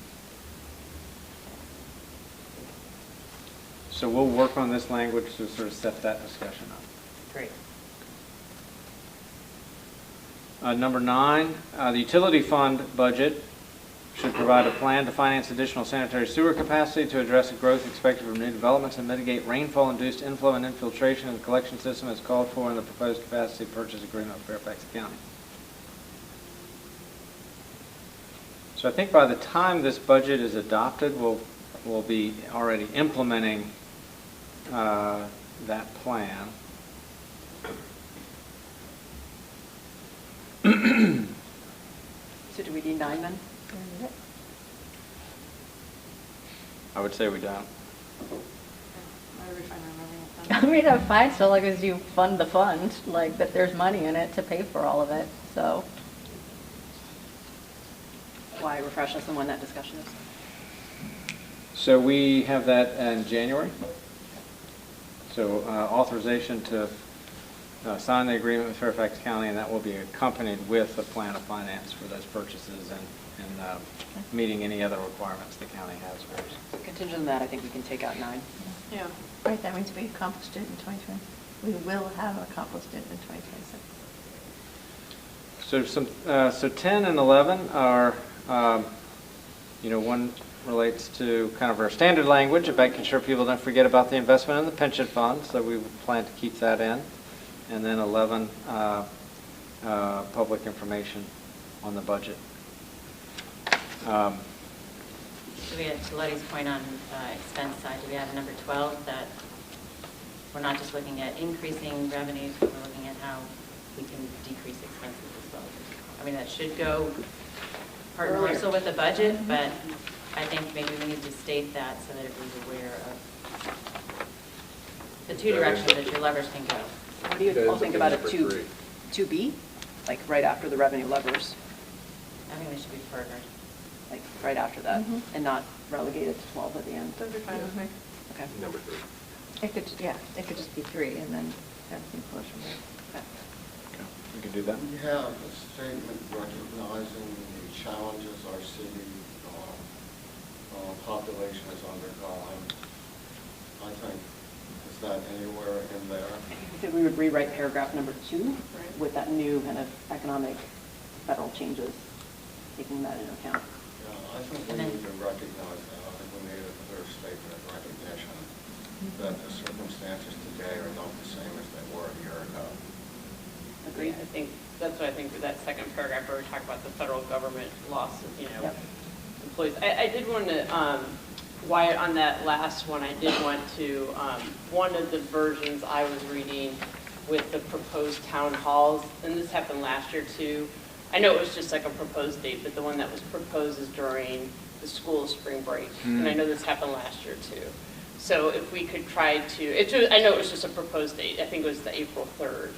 If we could move that either a week earlier or a week later so that, I know there's another one that's not during spring break, but I think if we have both town halls shouldn't be during spring break. Yeah. So, thank you. So the April 3rd one is I believe currently that's the one in that's during spring break? Yeah. We'll move that one. What else do people have in guidance? Can I just ask that when you do that second paragraph in the preamble, can you carry over some of that to amend the first paragraph of the actual resolution, that whereas paragraph, so that it, instead of talking about key new initiatives and trends, sort of encapsulates the vibe of this budget cycle? The first whereas? Yeah, thank you. And why easy to send out a draft kind of tomorrow afternoon? Yeah. And then people who want to join us, Wednesday, 8:30, we'll talk about it again. I think that's Maybe one quick topic. We are in the process of a building permits assessment on process improvements and customer service improvements. We also think we need to take a look at building permit fees. Is that anything that council wants to discuss in budget guidance? We think it's going to be necessary as part of sustaining the building permit fund and implementing some of the recommendations. Sure. Maybe you should put it on that slide with additional, I mean, it's not a tax, it's a fee, but where the taxes are is another revenue lever. I guess as part of the site plan process, we already raised it that some of ours looked out of line. We haven't adjusted them for 10 years, so we're also, they need to be looked at. We want those services to be developments paying for development on the building permit side as well. I think we need to be including fees in that when we talk about tax rates and fees, because in addition to that, we're going to have to take another look at the trash fee based on how people have opted in and stuff. That's just going to be part of it. I think we're done on trash fees for the coming budget. We certainly will need to look at it, like this time next year, we'll be reassessing it. 27. Yeah. So we're good on 27, not on 20. We're good on 27. Okay. Any final thoughts on budget guidance? Okay, thank you to our school board friends for bearing with us and watching us make the sausage. Thank you, Wyatt. Thank you, council.